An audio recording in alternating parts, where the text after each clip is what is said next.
Yes, we have court at 9. Debating whether to take partners from convention, but just need to get the courtroom set up for a combination in person and Zoom. Melissa, I don't have my slides synced yet to this. So Anyway. I'm not ready, so go ahead. All right, so I'm gonna call, or can I call the, should I have the microphone? Do I need a microphone? Yes. These work.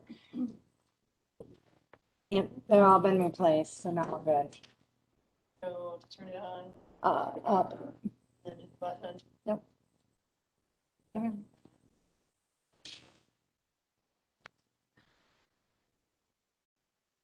Now you. Okay. Oh, there I am. All right, I'm going to call this meeting to order. Okay, we have a 25-point agenda. Was the meeting properly posted? Right. Item number 3, read and approve the agenda for the August 13th, 2021 LEJC meeting. Motion by Cosgrove, Severson, second. second by Severson. Any discussion on the agenda? All those in favor signify by saying aye. Aye. Aye. Aye. Opposed? All right, we have an agenda. All right, item number 4, read and approve minutes of the July 9th, 2021 LEJC meeting. Entertain a motion to approve. Motion by Severson, second by. I'll second. All right, second by Turk. Any discussion on the minutes? All those in favor signify by saying aye. Aye. Opposed? All right. All right, item number 5, coroner updates.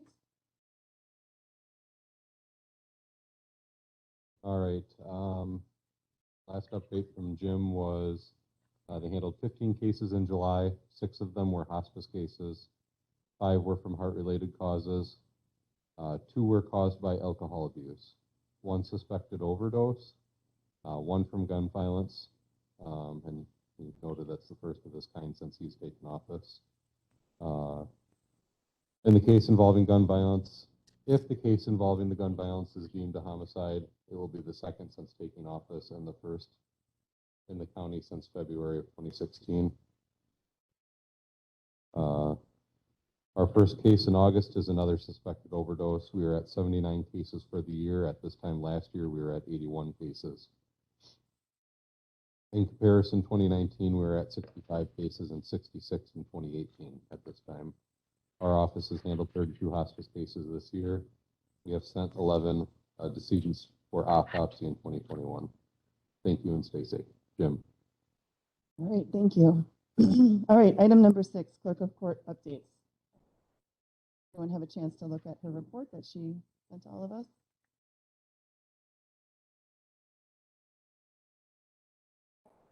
I think you need if you want to talk, you need a microphone. I think, so that.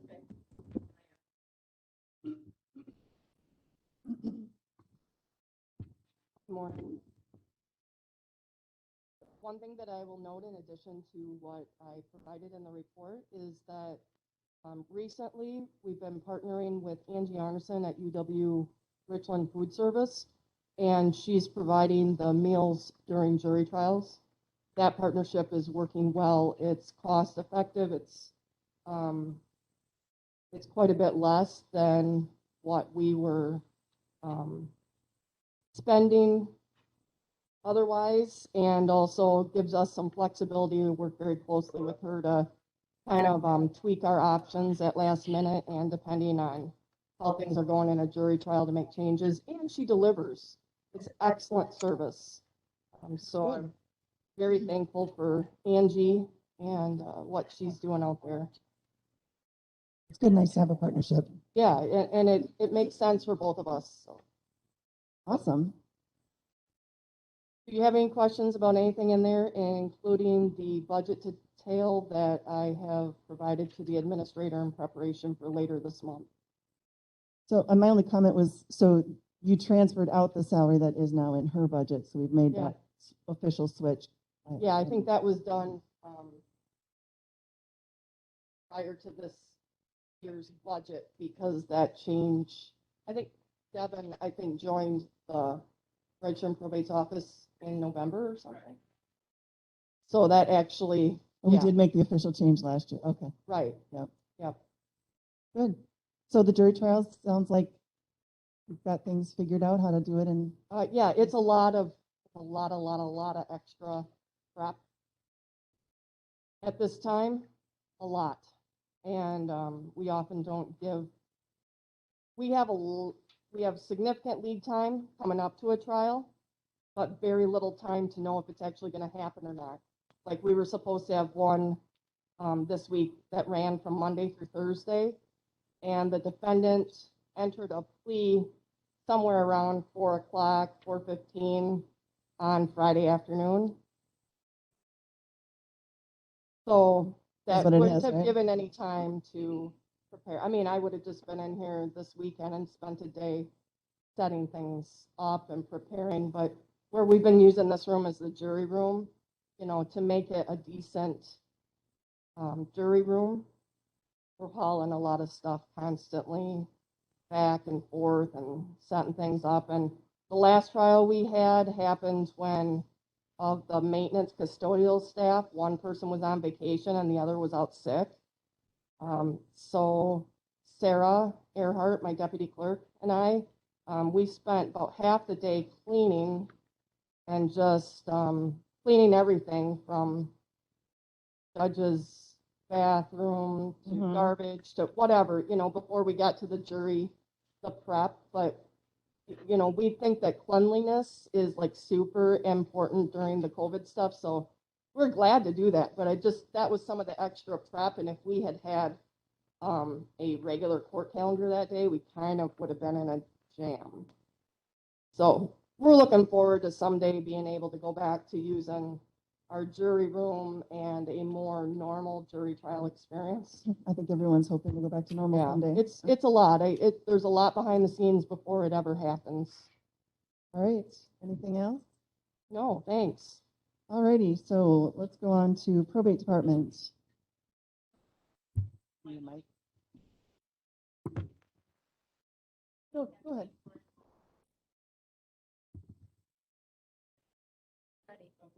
You can go ahead. We'll go ahead and get through this. So there's not too much change since last month. The budget, I'm still at 45%, which again looks like it's well below budget, but all of the attorney fees come in at the end of the year. So I just wanted to remind you that the last 2 years I have been over budget because of attorney fees that have come in late. So I don't want you to get that false sense of security because it looks good right now. So I did submit it. It was I don't know if you were able to take a look at it, the registered probate. So budget, and on that, it actually stayed the same I took it down to 51 cents less than last year. And the reason I was able to do that is that since Devin, originally she was Devin McNerlin, she got married. So the insurance changed a little bit on that. So I didn't have to actually cut because with her dropping her health insurance individually and taking it on, I was able to adjust the budget without making any cuts. So I just wanted to point out that it basically stayed exactly the same, Which is what you were asked to do, which is what I was asked to do. while incorporating the raises. Right. But it made it a little bit easier for me this one time. Yeah. Only. It was a one-time gift. Well, it probably is good timing because this is also a one-time large increase in Right. wages that we're discussing. Yeah. So, So it all kind of evened out, but I just wanted to point out that the line items have changed. The bottom figure has stayed the same within 51 cents.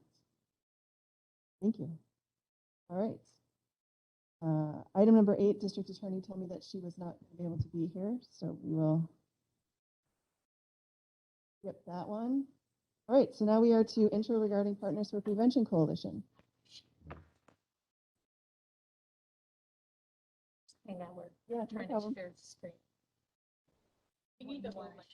Yeah, because we do have people online listening. So yeah, she'll get you one.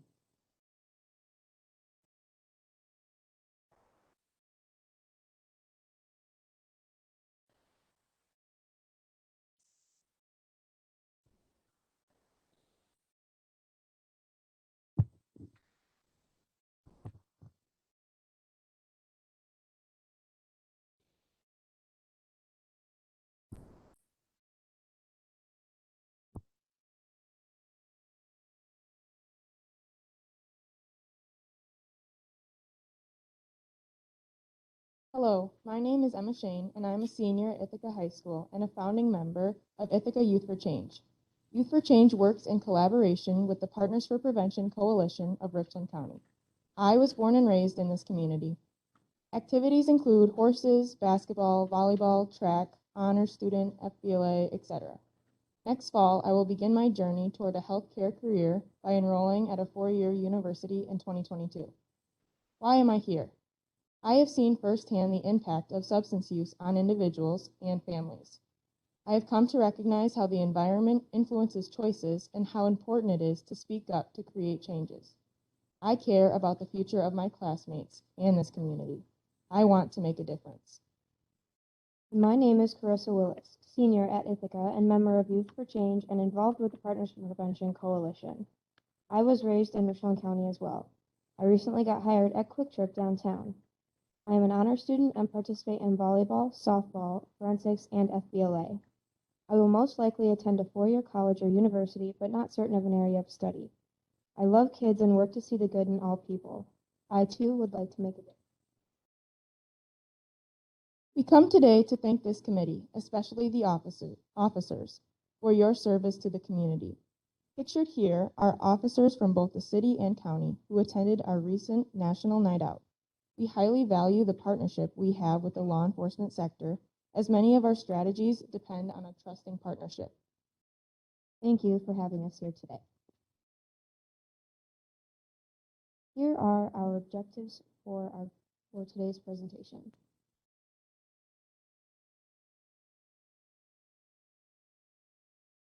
One, to increase awareness of our coalition and the work of primary prevention. And two, to increase support for our community change. What changes are we talking about? These are things happening in the community which are sustaining the problem of youth substance use. When community coalitions take a good look at the surroundings, the right strategies can be selected to catch the problem early. Our coalition is committed to preventing the number of adults who develop a substance use dependence down the road. We are looking forward to briefly sharing more about our process with you today. What do we mean by prevention?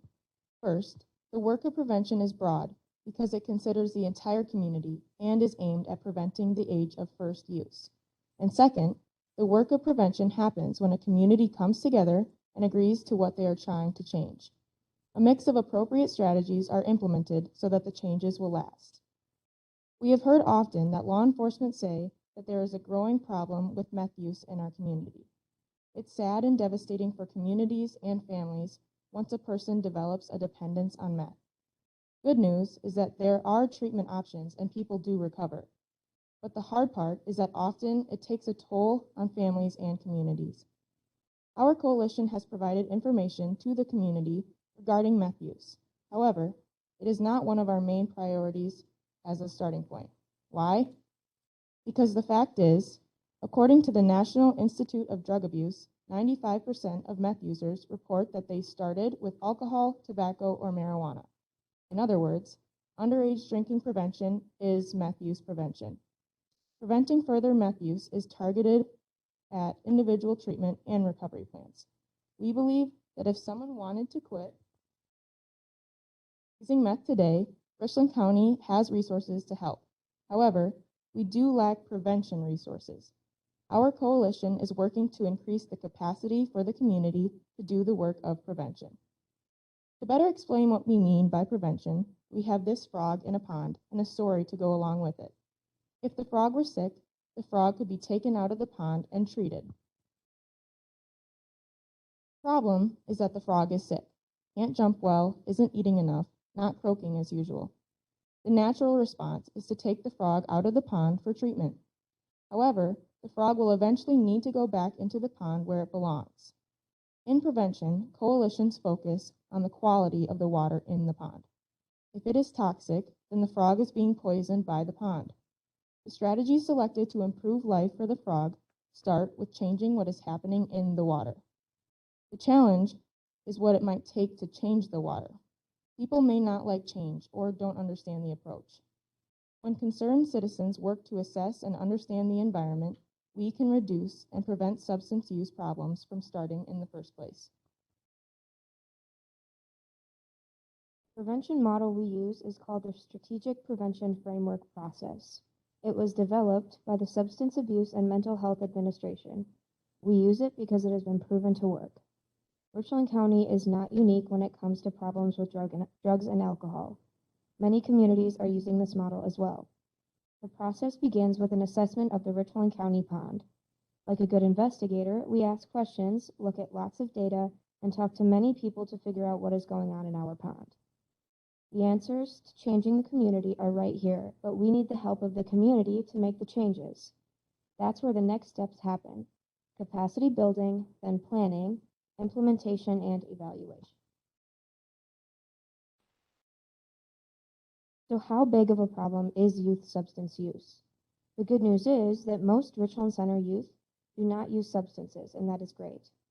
The most effective long-term and sustainable solution is to stop it from starting in the first place. What substance do you think is most used by youth in our community?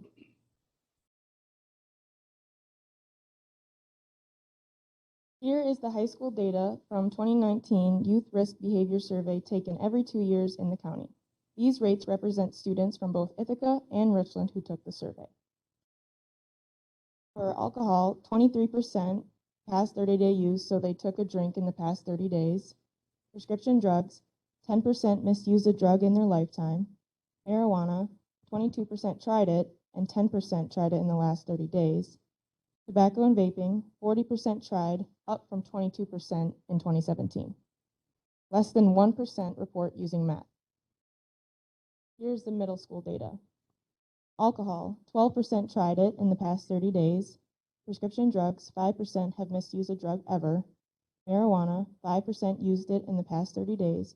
And tobacco and vaping, 7% used it in the past 30 days. Getting back to the prevention, we want to explain briefly what we've been doing and how we've been doing it. The first step is community assessment. We looked at survey results, held focus groups, listened to a lot of stories, and drew a map with the hot spots, pictured here.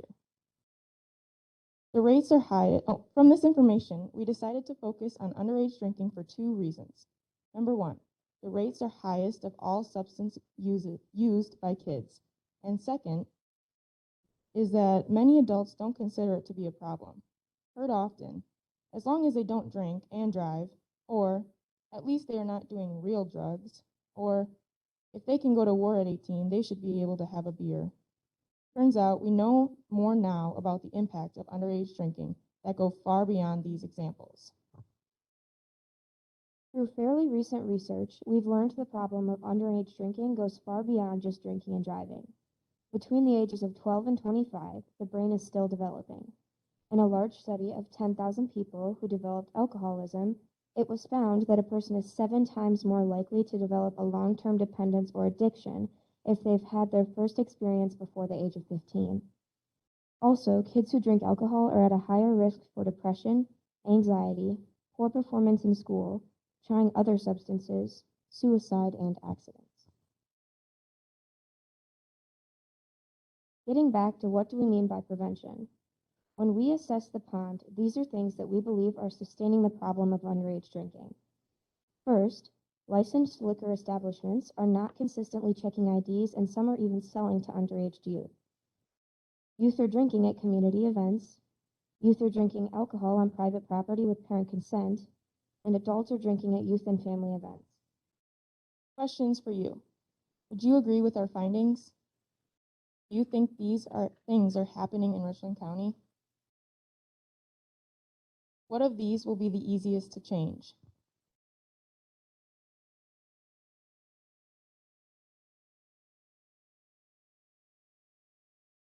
Coalitions must consider just the right strategies at the right time to be successful. Richland County isn't the only place where young people are drinking.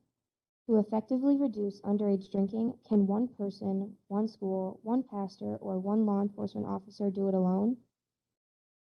The unique role of a coalition or a group of people from a variety of sectors is to change the local condition or what is happening in the pond. One person or one agency cannot do this alone.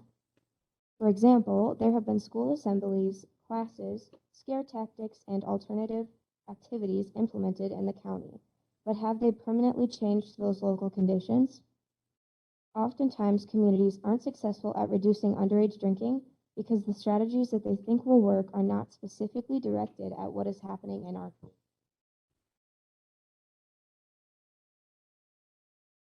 Here are some of the people involved in our coalition representing 12 sectors. If you are a member of our coalition, I would appreciate it if you introduced yourself.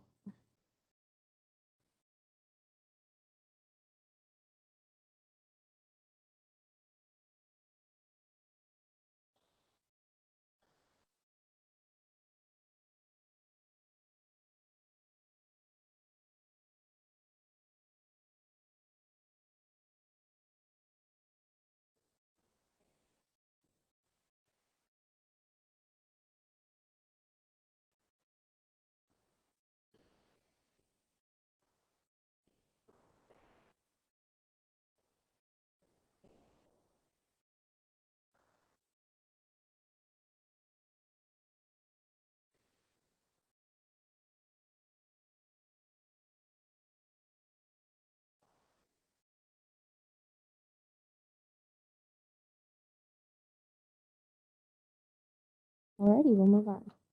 We came together in 2019 and developed a plan. At each meeting, we revisit the plans to make sure we are all on the same page and continue to work together.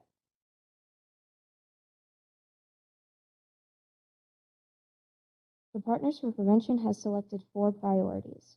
Today, we are going to share our roadmap for underage drinking and examples of what we have done so far. Here is our roadmap for underage drinking. Starting on the left side, in 5 to 10 years, we want to reduce underage drinking by at least 10%. In 1 to 3 years, we want to reduce these community-level risk factors: availability and parental attitudes. To be comprehensive in our approach, we will use 7 strategies to address these local conditions. Youth are drinking at community events. Retailers are not checking IDs, and some are selling to youth. Youth are drinking on private property with parent consent, and adults are drinking at youth and family events. We will now provide examples of our approach so far.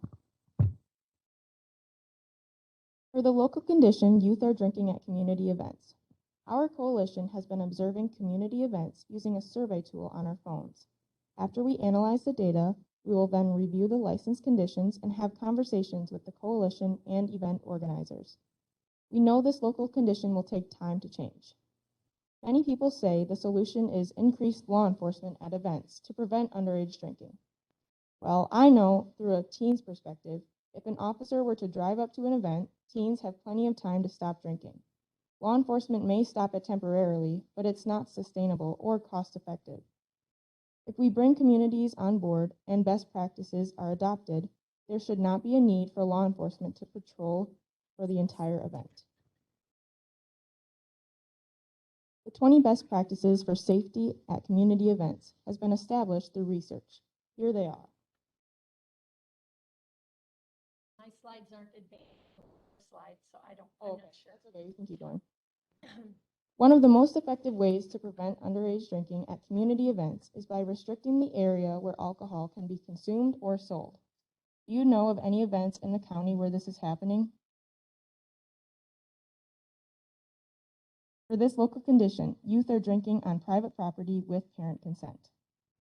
We have already implemented a variety of strategies. We have conducted the Not at My House campaign, including billboards, radio ads, yard signs, news articles, parent pledges, and fridge locks. We have raised awareness of Wisconsin's social host law adopted in 2017. Now, we would like to learn more about the law enforcement approach to this local condition.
I guess to go into that further, we certainly can continue to investigate complaints against underage drinking. I think a big part of this is going to be the education for prevention to begin with, but we can certainly move forward and continue to investigate all complaints of underage drinking, and address them when we catch it and find it.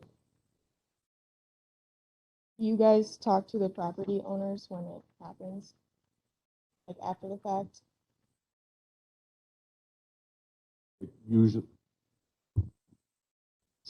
Usually we do, yes. I won't say that in every instance we have, but that would be a good approach to the future.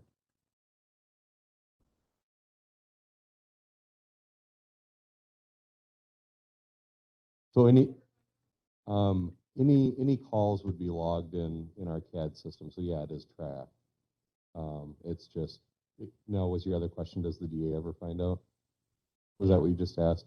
I guess we generally don't involve the DA unless we start writing citations and stuff like that, in which case her office gets involved. Well, I don't want to speak for her right now, but that's certainly a conversation her and I could have, is if she wants to be notified every time there's a complaint of it, or we a founded complaint. Oh yes. Yes, I can't comment on how many, but historically, yes, we do. We have written tickets at underage parties. I have written tickets at underage parties. It's something that happens, yes.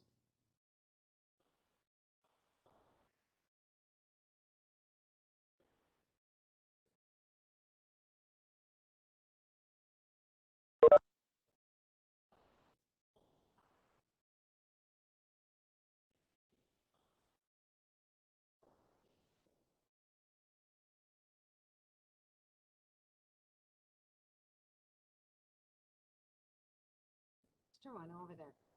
Lots of just pass. Is this one working? Okay.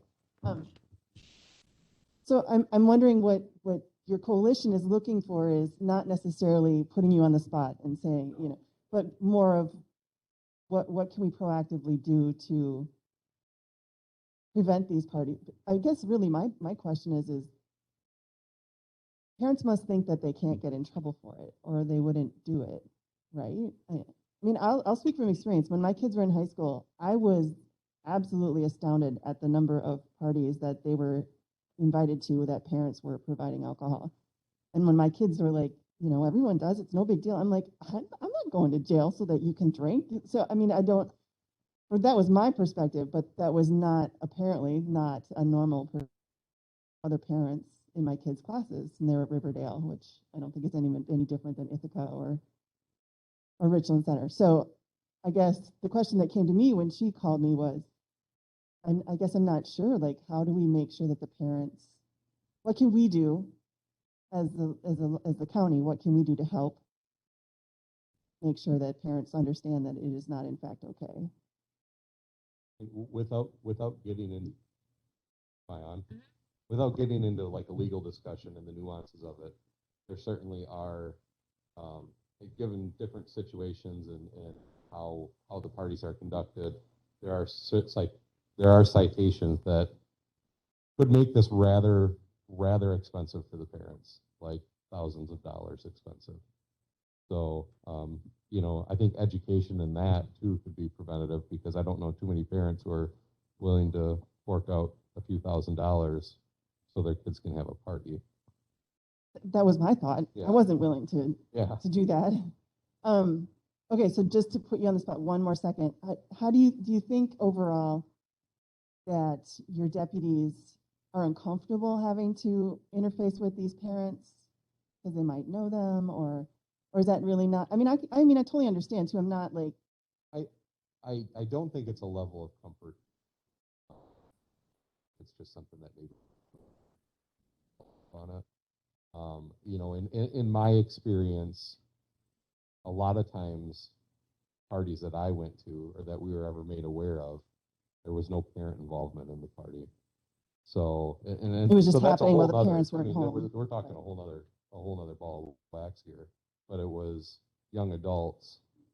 In my experience, and the ones that I handled in my patrol career, it was young adults hosting parties, bringing younger, bringing the youth to them or other young adults. And, they don't really discriminate on how old the people are that are coming, as long as people are coming. Well, thank you. I mean, I appreciate your willingness to be No. candid with the whole topic. Oh, all right.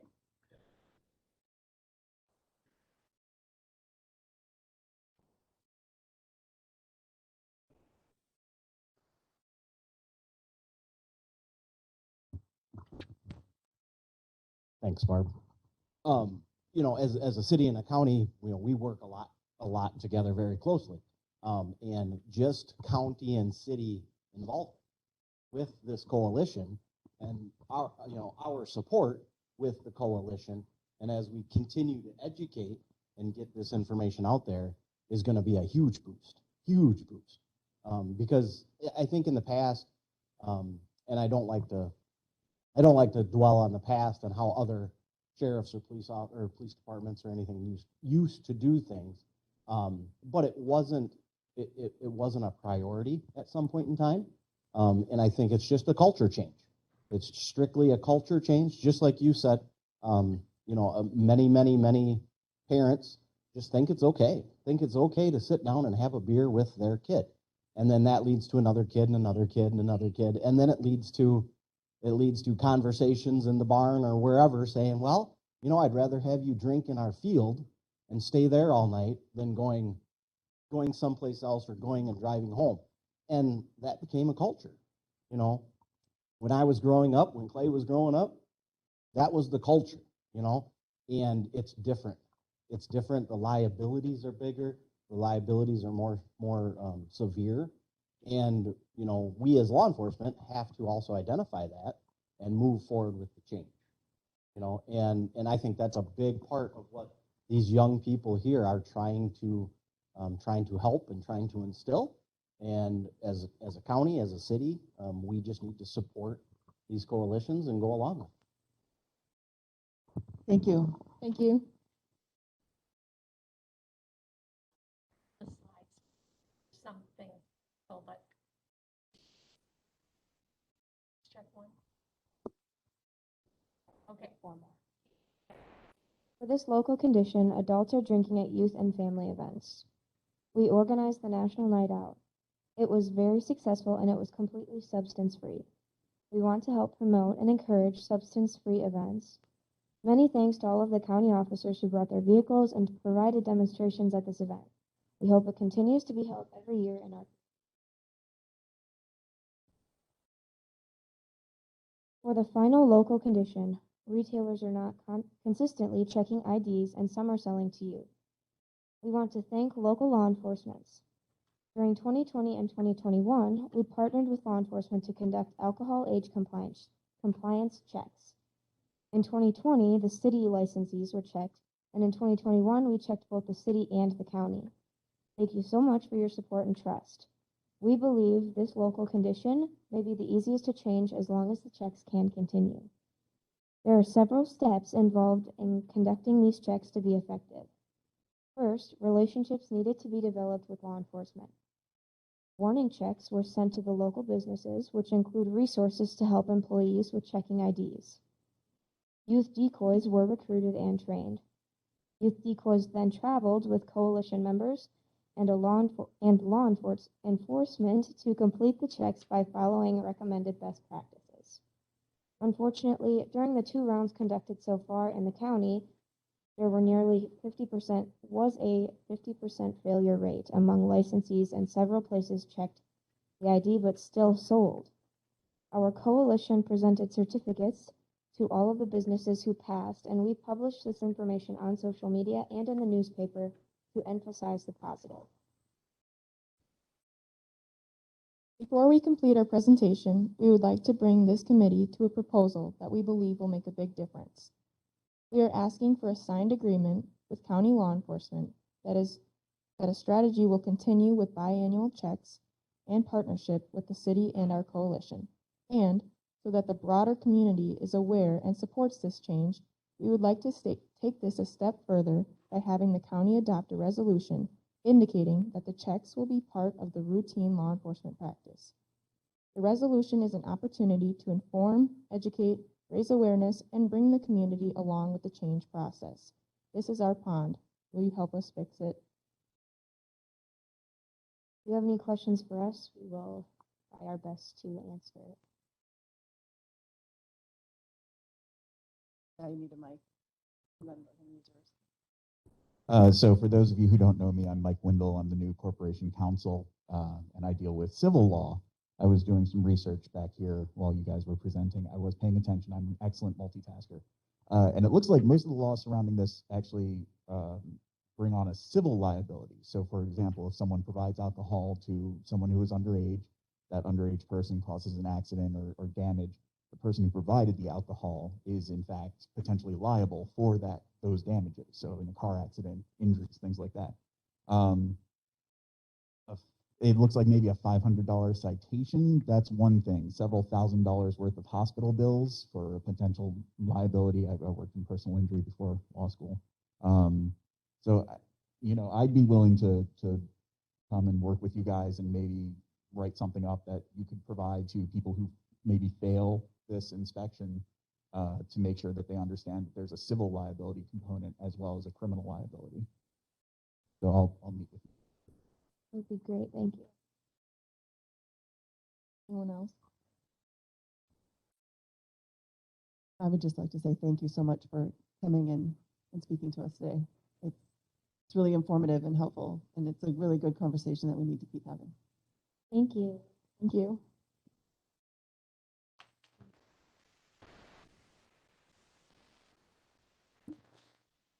I just have a couple of things, Melissa. Gary. Hi.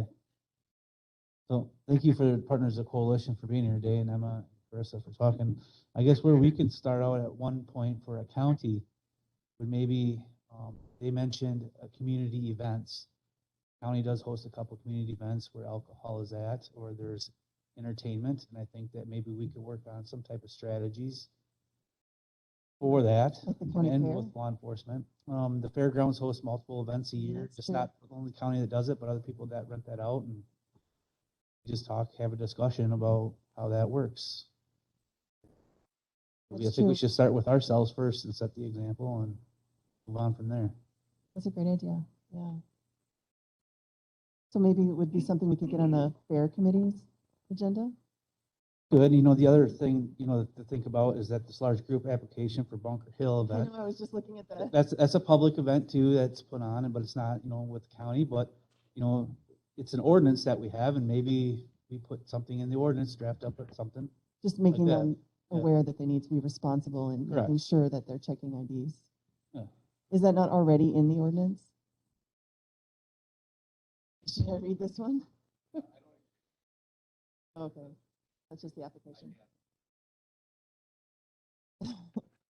All right, well, it looks like we've got several things that we can be doing to try to further this.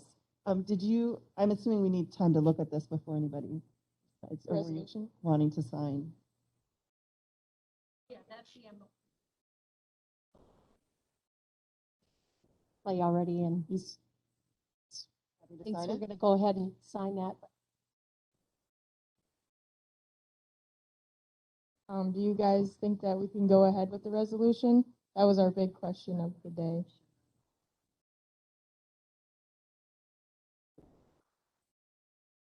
Yeah.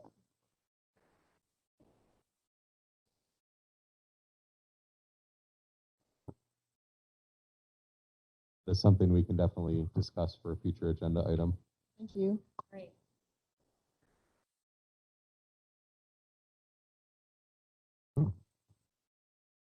Thank you for coming.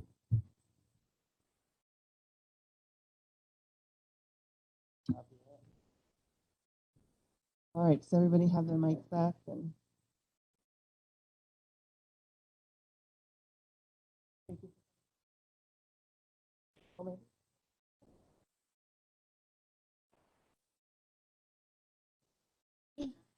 All right, we have a lot to get through, so I guess let's keep going here. Item number 10, large group application approval for Bunker Hill event.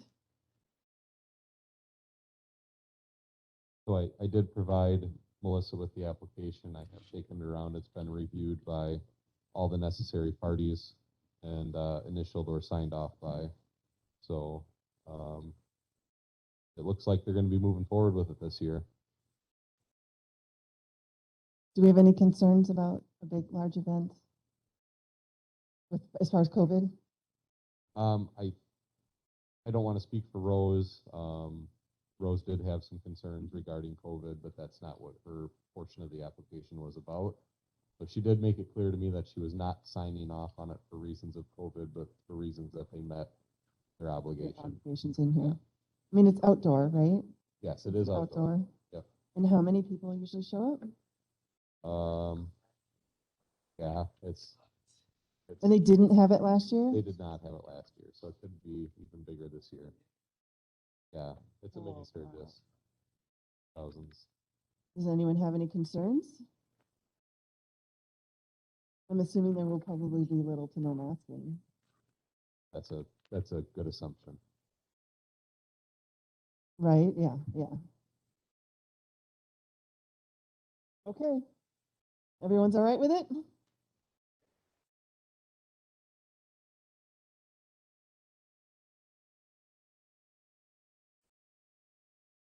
Well, they can't have it if we don't sign this. If I True. unsign this form, but I'm not This is the necessarily. first year in probably 3 or 4 years that they were actually had to come up with a plan. Yeah. You know, previous to that, they didn't even have a plan that was getting signed off on. So we've taken that step. Yeah. And I think next year we review it again, and then maybe the ordinance needs to be redrafted. But you know, for what the ordinance is, what they're doing, you know, I think there's concerns, but I don't know that we can. There's no legal way as far as. The ordinance doesn't. Yeah, the ordinance doesn't provide Cover. a pathway for that. Okay. Yeah, and I guess just, you know, to add to what Darren said, you know, we got the application and it was literally just the application. And I think that's probably what's been going on for a few years now, right or wrong. But Derek and I all met and said, so we have this ordinance, this application. It says it needs these, it's like 12 or 13 items that all have to be planned out and addressed, you know, and it's not here. So I reached out to the organizers and they were more than happy to provide me with that plan. And so we decided to move forward with it after that. Okay. I guess I'm looking for a motion. Carrie Severs, I'm gonna move. Second by Cosgrove. Any further discussion? All those in favor signify by saying aye. Aye. Aye. Opposed? All right. Events. All right, item number 11, create a resolution recognizing former Sheriff Jim Bindle's retirement. Has everybody had a chance to review it? I did place it in the committee folder the other day. Yeah.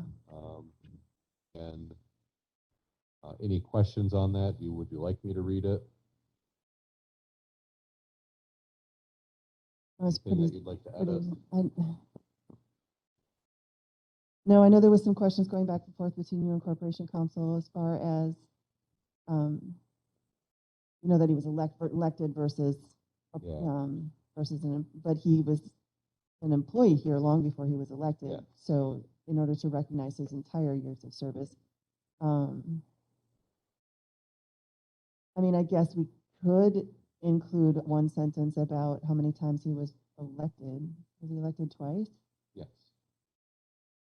And you could add a sentence that says he retired as sheriff after being elected for 2 terms as sheriff? Or? How about serving as sheriff for 8 years or 7.5? There you go, or whatever it retired. is. Yeah, I mean, you could just indicate how long he was sheriff. Okay.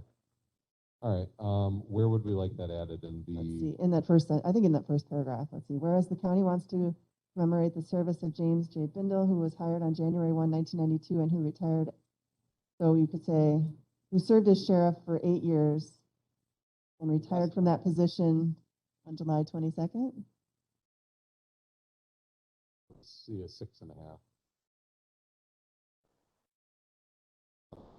Seemed like he was sheriff a lot more. Of course, I can't edit this one. I can find my original though. It's just easier to do it now rather than have it brought up at county board and have it amended there. I mean, I think it's important to recognize how long he was sheriff, no? Or do we not care? I would agree. I had that discussion with Eric and he just told me if we made any edits in this meeting, so he could Change put it for the out. board, yeah. Yeah, change it Okay. for the board. So you want it in the first whereas? Yeah, I think that's the most appropriate place. Just instead of who retired as the sheriff, just say who served as sheriff for 6 years and retired from that position on July 12th, 2021, after 29 years of dedicated service. Was he ever a sergeant or He was a sergeant at one time, yes. Yep. who did something like that where started as a patrol officer and moved up to sergeant, and then on to sheriff or whatever you did? I don't know. See that sometimes in a lot of documents like this. Where they go through their title series. Yeah. Yeah. So I have James J. Bindle, who was hired on January 1st, 1992, and who served as the sheriff for the last 6.5 years and retired on July 12th, 2021. That sound good? And me. All right, do I have a motion to approve that as we just rewrote it? A second. All right, motion by Cosgrove, second by Severson. Any more discussion? All those in favor signify by saying aye. Aye. Aye. Opposed? All right, we have the resolution. Does he know that it's going to be on the agenda for Tuesday? Maybe he doesn't. Just let him know in case he cares. He's probably enjoying himself. Okay. All right, item number 12, approve ordinance for possible sheriff's position appointments.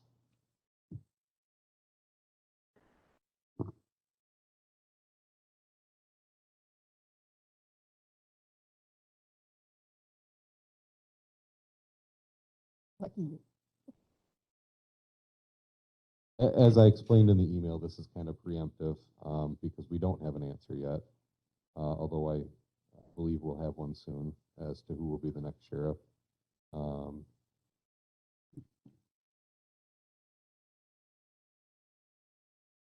Does anybody have any questions for this as how it's written?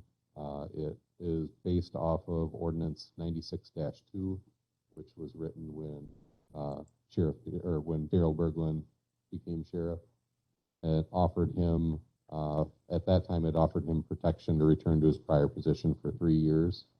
I'm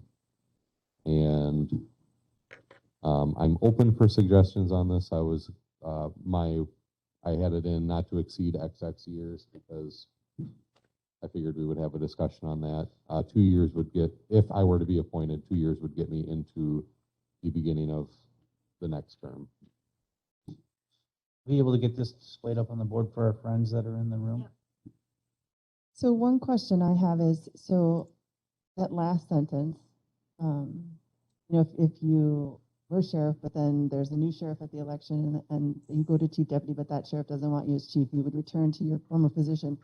Would that bump somebody else out of that position then? Potentially, yes. So that's the part that I'm a little bit uncomfortable with, just because that doesn't seem fair either, right? Yeah. Well, I agree with that. Yes.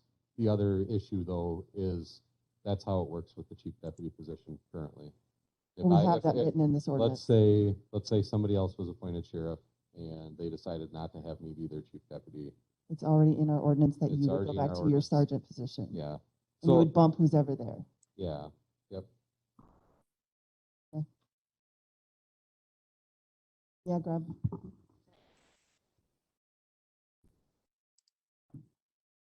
Clay, if I remember that ordinance correctly, I don't have it in front of me. I think there was a question on seniority stopping with the chief deputy position.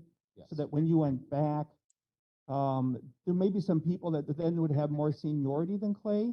So they would be able to go into different positions that they chose, and he may have less seniority. So I think that's how that balance was intended. And that's exactly correct. Since I've become chief deputy, I've had 2 people pass me in seniority. My seniority time froze the day I became chief deputy. Okay. So that's kind of like when we were talking about hiring people with experience, they would come in at the same pay level as Yeah, but then, they would not have, they would have, I guess I don't want to say seniority in a sense. They would not have union seniority if we hired somebody with experience. They would just be getting that extra pay right. because of their experience. But other people would have first would have dibs on seniority. vacation and things like that. So it's a similar Correct. situation. Precedent is already there for similar situations within the department already. Correct.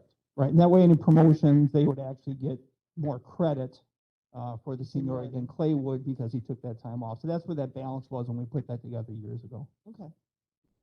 And everyone understands this at the department. Like they understand that when someone's put into chief deputy, that the person who took your position understands that they have the potential of getting booted out. I mean, I've been discussing this with people at the department. I won't say everybody understands this, but I think most of the people and most of the senior people in the department understand how the ordinance works with the, the ability to Moving return people around. back to the union. Yeah. Okay. Has Corporation Counsel, has he seen this addition to this? Okay. Obviously, it has to go to him before Yep. It And does. it's not slated to go on this next, it's for September. yeah, because We don't even know what's happening. Well, we don't know what's happening, and B, based on our discussion, it needs to go to finance first. yet. Yeah, so- right. Any other questions? Okay, so I mean, I'm okay with the language as it stands as far as sending it on to finance for further discussion. So I will make the motion to send this on to finance. Do I have a second? I'll second. Oh, how many years? Oh, yeah. We should, okay, so we have a motion and a second, so now we'll have discussion about the years. Well, would it make sense to just get it through the next election? Isn't that when we would Makes the know? most sense to me. And then Yeah. after that, assuming that I'm appointed, after that, I would need to stand on my own on that. Right, so I would say, how long is it until the next, is it 2022? 2022 would be November? the start of the next term, yeah. So, Or sorry, 2023 would be the start of the next term. January 1st? Yeah. It starts on January 1st? It starts it's the first, yeah, Tuesday, November, right? no, I think it's first Tuesday of January. Yeah. Get elected. 2 years would get me there. So just say 2 years, just to be, we need be into that term, but whatever, still. No. Okay, so then that would be leave of absence shall be for the period not to exceed 2 years from the date on which the person becomes sheriff. Okay. We're all good with that? I'll take the vote. All those in favor signify by saying aye. Aye. Aye. Aye. Opposed? All right, motion carries. We'll send that on to finance. All right, 9:15, can we talk about, I'm gonna skip ahead, let's go ahead and get these, let's start talking about the radio tower project so that people that have been hanging out for this whole meeting can get on with their lives. So, do you want to take that, Barb, or what do you? Okay.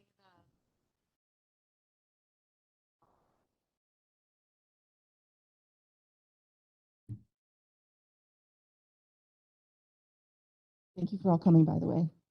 Appreciate you showing up today.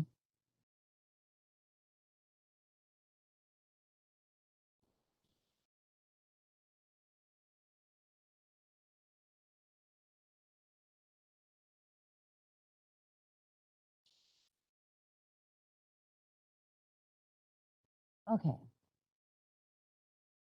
So we've been working with Mike Day from True North, which was an approved contract. And we are to a point where we want to move forward with the RFP requests.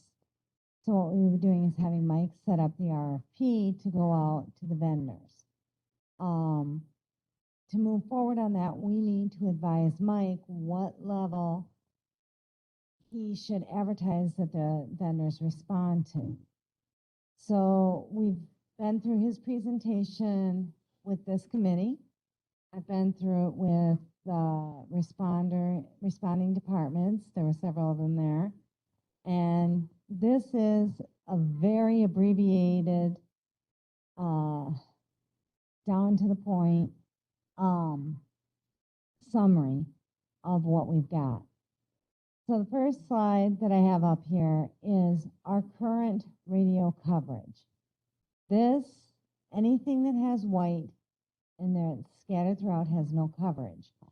I just got an email from Mike, and I'm going to pull it up so I can read it this morning.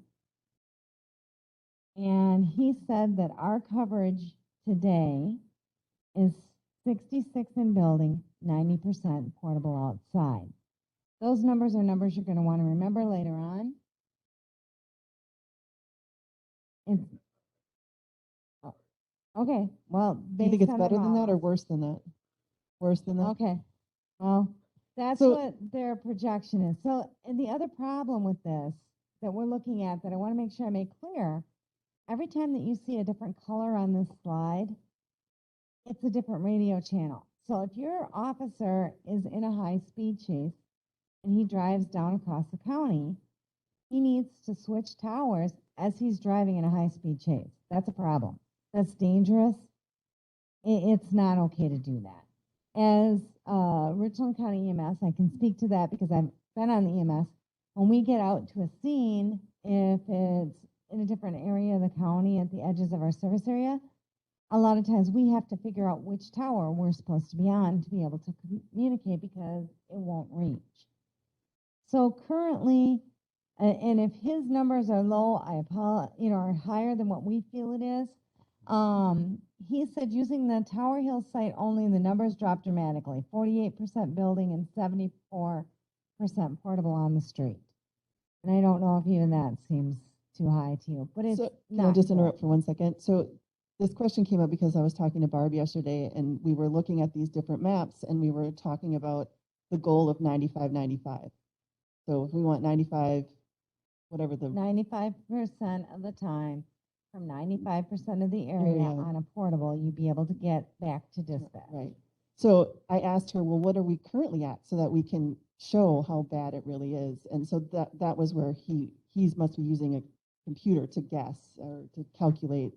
That's a what it is. computer-generated model would be my Right. guess. So if we have a way of determining if his numbers are not right, then I do need to be able to say that to the board. I do need to be able to show to the board how bad it really is, because that's how we're going to be able to get this project to go through. So I'm not sure, does anyone have any thoughts on how we could get, it would be good for it to be based on some kind of data and not just our opinion that radio coverage stinks, Right. So I guess, and that was one of my concerns was when I first seen the presentation that was going to be delivered last Tuesday. And thank you, Barb, for recording that for me. I didn't get a chance to attend because I teach for Southwest Tech. Things that stood out to me was the second option is going to get us 90% coverage with at the hip portable radio, which is a 5-watt radio. It's not a mobile radio that has 50 watts or 100 watts, but it's 5 watts. And I don't know, I'm going to just speak honestly, I don't know how we are going to get 95% coverage with a portable radio, 5 watts at our hip without doubling what they're saying, because their numbers are not correct. And I think several people in this room, both these two gentlemen on the other side of me, will tell you that his 90%, it's not even close. Working as a law enforcement officer in the village of Lone Rock back in the 2000s, 2010, there's zero coverage with a portable radio without any help through most of that area. So my concern is that you're making some decisions based on computer generated maps up here that really are not accurately reflecting. So that begs the current question, status. how do we get accurate information in order to make these decisions? Well, can I interrupt real quick? Remember, this is his estimate. These are not the proposals from the vendors. The vendors have to make the proposal that will reach that 95. So while we are saying his estimated cost is X number of dollars, that's not a proposal from a vendor. That is an estimated cost based on the computer generated data. So if he's correct and the computer generated information is not accurate, and when these guys come out to actually get on the ground, they're gonna not, it's gonna be a lot more than $7.2 million.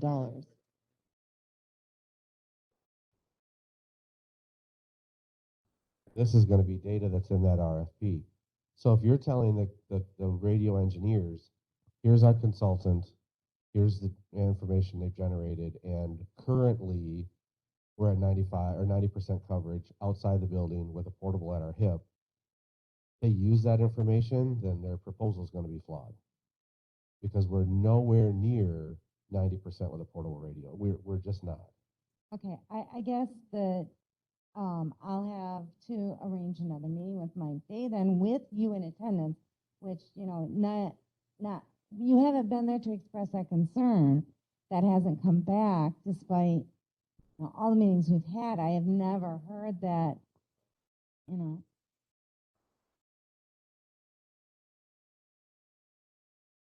I expressed that before, and the response that I got back was, watch the video, and he explains it out really well. Right, and that was So- last week. Right. All right, So so, it's not the first time I've mentioned it. okay. So, I mean, this is kind of key, right? I mean, this is, the whole thing hinges on the 95, and if what I'm concerned about is that if we, let's just say we go with the 7.2, but if his computer generated information is not correct, then when they come in here and actually try to figure out and make it work, it's going to come in way higher because they're going to need more towers. I mean, is that what you're saying? Is that in order to get 95, so is 95 not, is that not doable for us? Is that not something we should be trying to attain because you'd have to have towers every 10 feet?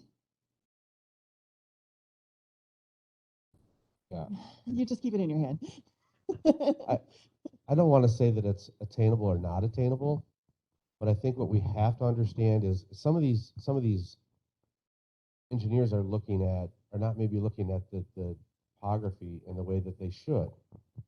Richland County is full of hills and valleys. That's going to deflect signal. Well, that certainly has come up a lot when That's he not going to talks. allow signal to penetrate. Right. We certainly have issues, and those need to be addressed, and they certainly can be improved. From what I know of radio systems, from the amateur radio side to working the public safety side, you know, a 5-watt radio, if you're wanting a 5-watt radio to get out from 95% of anywhere in this county, that is a lot of towers. I'm talking more than what your proposal is showing. I mean, because you're only pushing 5 watts of power out. And 95% of our county is valleys, is deep valleys. We've got Pine River Valley and the Kickapoo River Valley and the Wisconsin River Valley, bluffs and Right, hillsides all around us. So it can certainly be improved. There's no doubt about that. But I just seeing what we're here or what I've read so far, it's concerning to me that we're just it's not. I'm not saying it's intentionally inaccurate, but it's not accurate, and I think that's going to affect the proposals. And is 95, in my opinion, too high? Honestly, I think it is. I think it's too high for a portable radio. Get 95% coverage at the hip, unless we've got the money to put in a lot of towers. I'd like to hear from anyone else who'd like to speak as far as your thoughts. Agree, disagree with Darren? What? Yes, I'll speak. You guys hear me? I agree with Darren.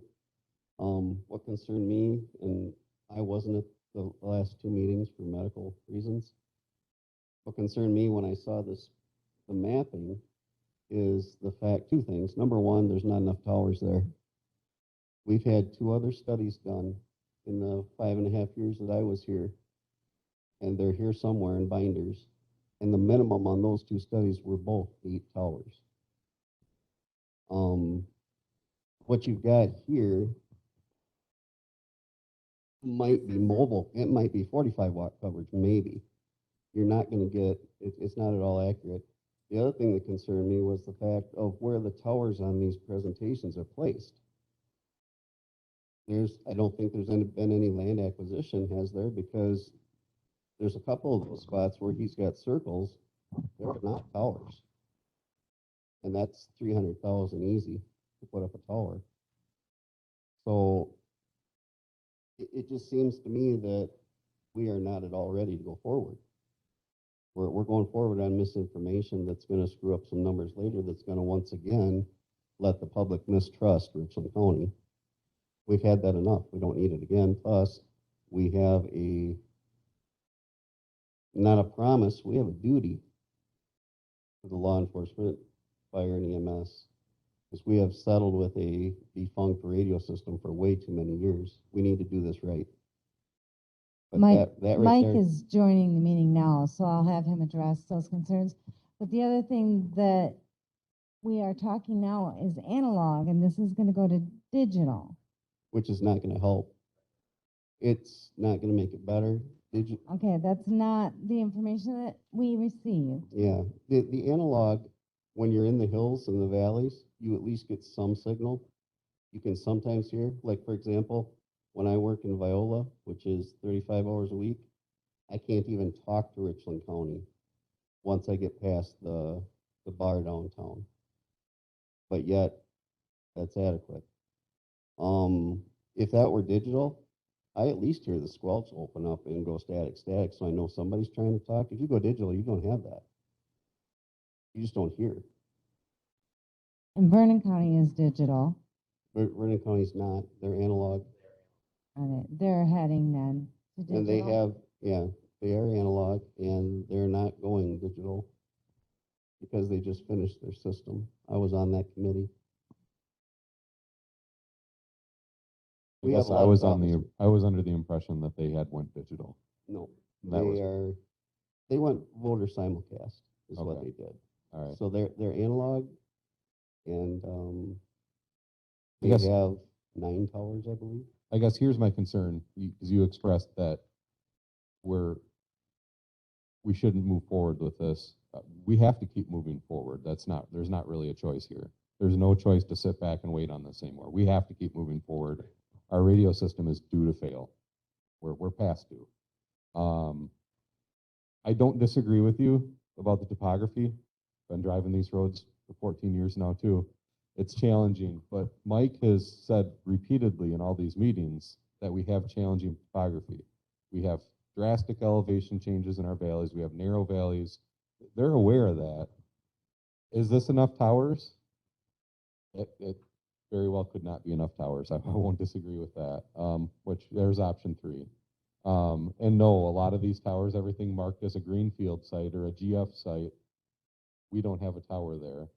I'm guessing some of these are, there's a Wiscom tower up there. Some of these are existing, but some of them are not. And yeah, 300,000, that might just be the cost of the civils and not even having a structure there. But I guess what we're looking for here is we need to make a recommendation for how we need to move forward with this. Because we can't just not move forward. We got to figure out a plan of how we're going to move forward. And we need to communicate that clearly to Mike so he can generate this RFP. I think that, I'm sorry, one more thing. I agree. I think if this is your starting point to try to build something off of, go for it. But even this best $7 million issue here of the things that scare me even about that is I work in Viola. You look at the colorization in Viola on all 3 of your slides, and it does not improve. That's a police department of 40 hours a week minimum. And I'll sit and scream all day if that doesn't improve before you guys approve a system. You look at your tower in the far right corner, that's down by Lone Rock Bear Valley area. I'm willing to bet nobody's considered, or at least the FAA, problems there, because every time I've tried to put a tower up within 15 miles of there, you're in a fly zone, and you can't put it over 100 feet. So you're not going to have adequate coverage there if you're eliminating Eagle Tower, which it appears you are. I'm not condemning anybody. I think there's some good work here, but we do have a previous study somewhere here in this building that said minimum 8 towers. And that looked a lot better in colorization than this does. I know I know Mike has joined the meeting. Mike, if you want to come on, the concern is that your computer-generated maps do not accurately reflect the challenges of our topography, and they feel that you are grossly underestimating the needs, that there aren't nearly enough towers, and they'd like you to address that. Would it be okay if I asked the question directly to the consultant? Sure, go ahead. Is he on? Yeah, I'm here. Can you hear me? Yep. Hi, Mike. This is Darren Gudgeon with Emergency Management. Hey, Darren. So a couple of questions for you, just so that I'm 100% clear. When you say portable radio, are you meaning 5-watt portable radio at your hip, or a mobile radio, which is also portable, at 50 watts? No, a portable radio would be considered a a 5-watt radio, and always in public safety, we always design for excuse me, portable at the hip with the speaker mic. So yeah, that's even a little bit considered a little bit harsher than just holding the portable radio up in the air. So that's the design that and standard that we would follow. Okay, and so right now, the computer model that you've generated and given to this committee to work on, you're indicating that right now the computer model is showing 66% on the inside building and 90% at the hip outside for the county? And so you're talking about the existing system coverage? The existing system coverage. Okay. Yeah, the key understanding there is we are just giving you kind of a global view of all the repeaters that you have and what they present as far as county coverage. We want to make sure it's clear that is not a combined system today. So you never receive that type of coverage from the system unless your your user is I guess accurately picking the right site. And then of course, again, the sites don't work together in cooperation with each other. So you're not necessarily, I don't want to kind of try and present it as a comparison to these options, which have been designed as an overall footprint design or site operation. So just trying to kind of give you context there. I'm not claiming that your existing system provides that coverage today. So the concern that I had, Mike, is when hearing that right now our system, and you have to go from Bunker, Sylvan, Richland, Eagle, those are the 4 primaries that we have, even by bouncing, or not bouncing, but going from one channel, one frequency to the other, depending on in your count and where we're at in the county, 90% is a really, really high number. No matter if we're selecting where we're going. So if I'm in the Boaz area and I select Sylvan, on a portable radio here, we're not hitting those towers. We're not getting to those repeaters. And so my concern is to say 90% system-wide, although they're not all connected, because we don't have that kind of a system. I still don't feel comfortable in saying that with all of our radio towers that we have right now and the ability to switch from one to the other based on where we're at, that we still have 90% coverage. I mean, 23 years of doing this tells me that's not accurate at all. Not with a portable radio at my hip. So you're saying that it's worse than that, is that? Well, I'm telling you from experience that it is worse than that. Okay. And that might be. So in order to do that, again, I've plugged in the best information that I could obtain. We really don't have complete accurate understanding of the antennas you're using, of the actual heights on the tower. We're using the FCC we're using the FCC licensing information at the sites. So we are taking some understandings and putting them into the computer modeling system. and then that's what it's producing. Could your coverage be worse than that? Yeah, certainly it could. I mean, we didn't take any actual measurements of your equipment and how it's operating today. But basically we plug in what we can see on paper. We plug in what we can see, in looking at the equipment and understanding what it might be operating at. But we didn't specifically measure it. Yeah, I would agree with you. It probably is giving you a little bit worse scenario than that. But that's what the computer model is telling us. So I have a question. This is Melissa. If the computer generated model for that information is not accurate, then how are we sure that, let's just say option number 3, how are we sure that that computer generated information about coverage is accurate? I think that's the question we're at today. Is they're saying that they're I don't know where you joined the conversation, but we have people in the room that have been involved in this for a long time, and there apparently have been other radio studies done that's the first time hearing about it, but they're saying that those always said we needed at least 8 towers to get decent coverage, and we only have 6 towers on here. And so I guess my question is I don't want to go to the board and ask the citizens of Richland County to borrow $7 million, and then we get the RFP out there, the vendors get in here and they're like, there's no way we can do a system for $7.2 million, because in order to get that kind of coverage, we have to put in 2 more towers, 3 more towers. So I guess, can you speak to how accurate do you feel these, like option number 3 computer generated map is? Yeah. So yeah, certainly we're trying to use modeling that the vendors would use, but each vendor is a little bit different. Their equipment operates a little bit differently, so we can't really account for all of the various options that you might receive in an RFP response.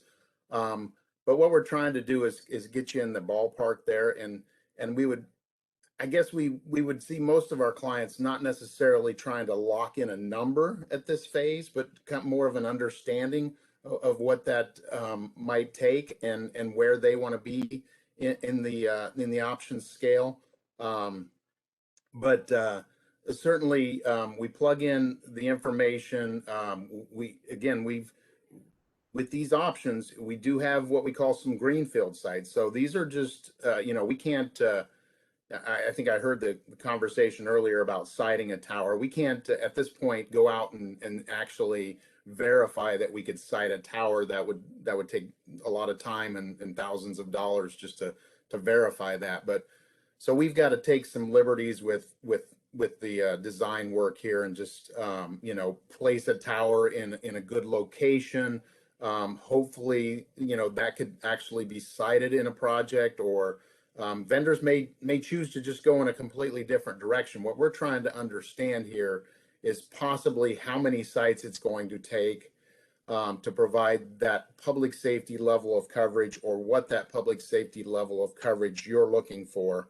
And that's the details that we want to take forward in this RFP process. We want this level of coverage. We want this characteristics of operation, this many channels and those things, and all that will be plugged into the RFP request.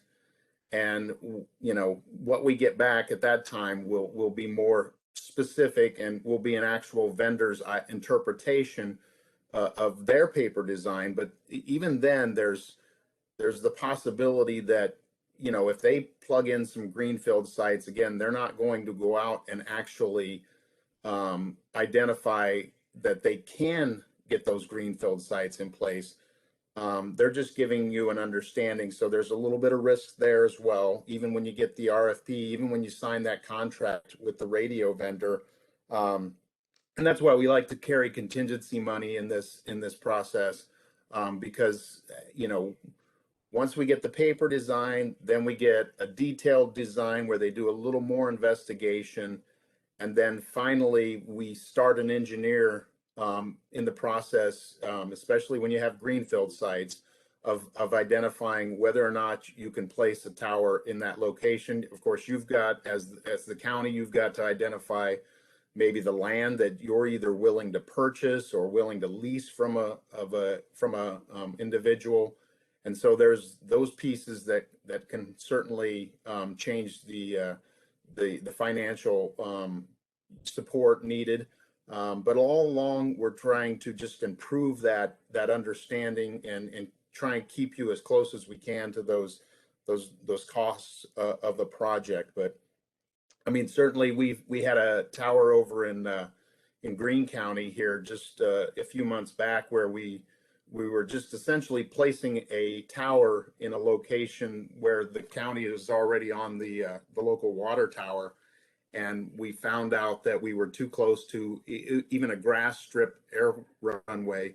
And so they had to make some adjustments and lower the tower, which worked out and didn't impact their coverage too greatly, that they were willing to accept that solution. So along the way, there's definitely some decisions to be made, but I guess what I'm trying to do is present you some viable options and really get an understanding of where you want to be on the spectrum.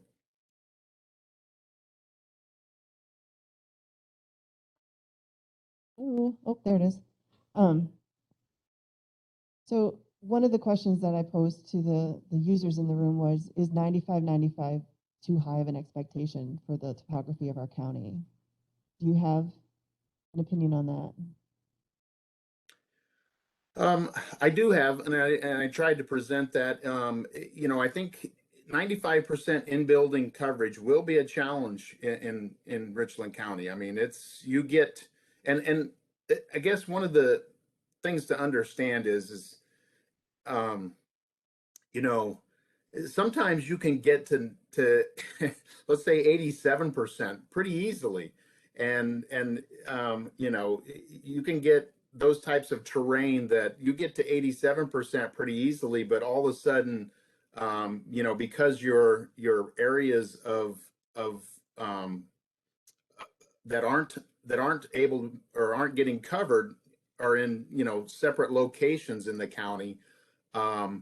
You know, you all of a sudden maybe need 2 towers to get to 95. So that's a dramatic increase in the infrastructure just to reach that point. So I do believe that, you know, if you folks choose to move forward, that you should be very cautious with that 95% in building coverage. But trying to reach that is a good goal, and I did hear some of the earlier conversations about some communities. We definitely like to call out communities in the RFP process that need a certain level of coverage. Vendors want to know that because they're likely going to locate their sites near those communities, so they are assured that they reach those levels of coverage in those communities. But all of that, you know, can kind of, and is handled in the RFP process. You know, we certainly can go out and request the 95% coverage. We can put in there options or understandings if to dial it back, so that when you get those responses in, you have the information to kind of make those decisions at that time. You know that, hey, you know, 95% looks like this, but they're telling us, you know, 90% looks like this. And so you don't really have to go back to the vendor and then try and renegotiate it after the fact. We can certainly ask for some of those key things and parcel those out so that you can make those decisions prior to even having to sign a contract. But then there's always the contract negotiation process once you get a vendor's a chosen vendor. You can even go into it then and negotiate. You know, we had again, kind of back to Greene County, but we had a system at Greene County once we chose the vendor, and then we worked with the vendor and recreated the system a little bit, and we were able to drop a site out of that system. And the county basically took the money that they were spending on the site and changed maybe some of the tower structures that the vendor was choosing to use. And so they used the money a little bit differently, but they certainly worked with the vendor, the radio vendor, to at that point, under contract, we worked with them to kind of redefine the system in a better manner for the county. So those possibilities exist as well, even after you've signed a contract. Hey, did you want to say something? I do, and it's kind of an old comment now at this point, but to kind of tie into earlier comments, yours, the comment about, why do we want to invest this much money in a system that's not going to get us what we're wanting, which I totally agree with, by the way. And Chad's is, we were told twice already now we needed a minimum an 8-tower system. Of that $7.7 million, I believe it's something like $1.5 million is subscriber equipment, which is going to be a whole nother conversation that the county board is going to have is, are we going to pay for all these departments to get brand new equipment? Because that's factored into this, that the county is going to pay for all the new radios, all the new pagers. And, that kind of money could go towards additional towers. I wanted to throw that out there. And I'm not saying we are, I'm not saying we aren't going to buy the subscriber information. That's a whole other conversation that needs to be had, but that's part of that number. So there are 7 towers in option number 3. I was missing the one that's in Richland Center. Are you saying there need to be 8 towers outside of Richland Center from your recollection, Chad? That was, to be honest, I don't remember fully. I think that included the Richland Center site. Okay, so we're 1 tower shy, potentially, from what we've been told in the past, which... On that plan, yes. Mike, how much is a tower? Just if you were talking about a greenfield tower site, actually to put the tower up and shelter and generator and those kind of things, we probably would budget that at about $400,000. That doesn't account for any land or anything. Okay. And we have determined that we don't want to utilize towers that are already existing as far as like bug tussle towers, things like that? No, certainly. What we want to tell with tower sites, and again, these designs, you can lock them in if you choose. I mean, we've had clients that said, these are the towers we use, and this is the towers we want the vendors to use in their design. What we normally do is we normally provide in the RFP process. The county's using these sites today. The county would choose to use these sites. We even sometimes identify water towers that are within the county that the county feels like they could get a favorable location. So we try and just give the companies give them the information about those locations and tell them that of course the county has a favorable lease, let's say with USCC site, but it's ultimately up to them to decide whether or not those fit into their models. Again, I think some of the vendors use models where they use multiple transmit sites, so they may not need these 7 towers. They may not need them all to transmit, but they may need them all to receive. So there's a little bit of detail that goes along with their type of equipment, where other vendors may need all of the sites to transmit and receive. So we let them kind of make those decisions and let them know that these are favorable, and obviously if they can use those in their designs, that would probably give them more favor with you when it comes to scoring and maybe selecting them as the response of choice. All right, thank you. Thank you. So, Mike, a question for you. The model that you ran, I'd like to see that model rerun and make sure that the data is correct, that it's actually at the 5-watt portable at the hip. And I'd also like to know what model you're using, what the product is you're using, and maybe look at a couple other options of products. One of my concerns here is if we're already showing 90% portable coverage in the county, what's the point that we have to add 5%? Someone's going to look at that data and go, you're spending $7 million for a 5% increase?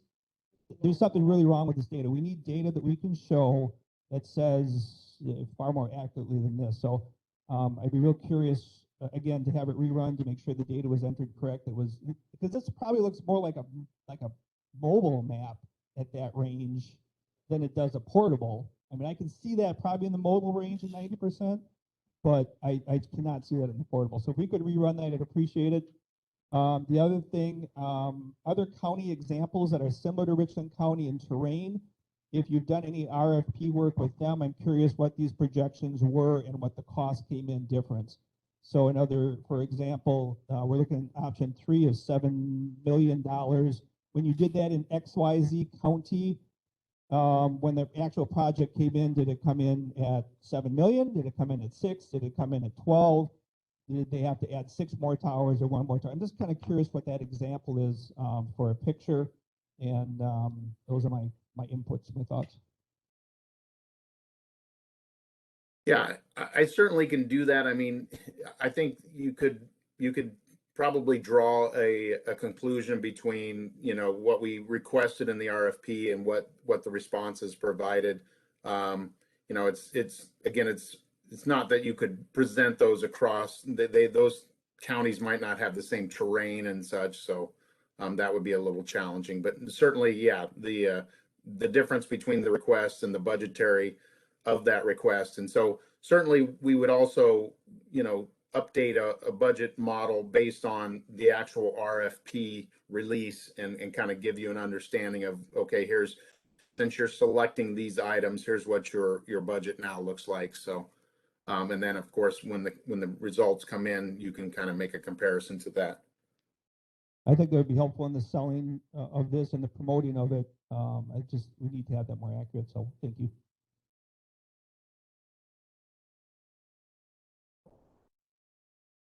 Mr. Day, I got 2 questions for you to consider, I guess. When you talk about your microwave links between the sites, are you considering strictly microwave, or have you considered fiber? Yeah, normally we do consider microwave, but again, an RFP option that you can identify. But normally the resiliency and the redundancy of microwave in the industry is considered much better than fiber itself.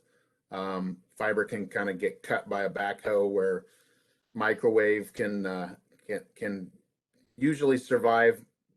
You know, in their designs, they design them so robust that they can even survive kind of a heavy rainstorm or a heavy snowstorm.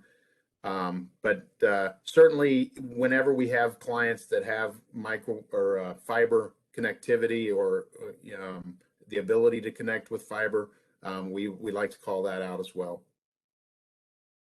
I bring that up for 2 systems recently that went fiber, except for where they couldn't, like crossing the river and stuff, and it saved them lots of thousands of dollars.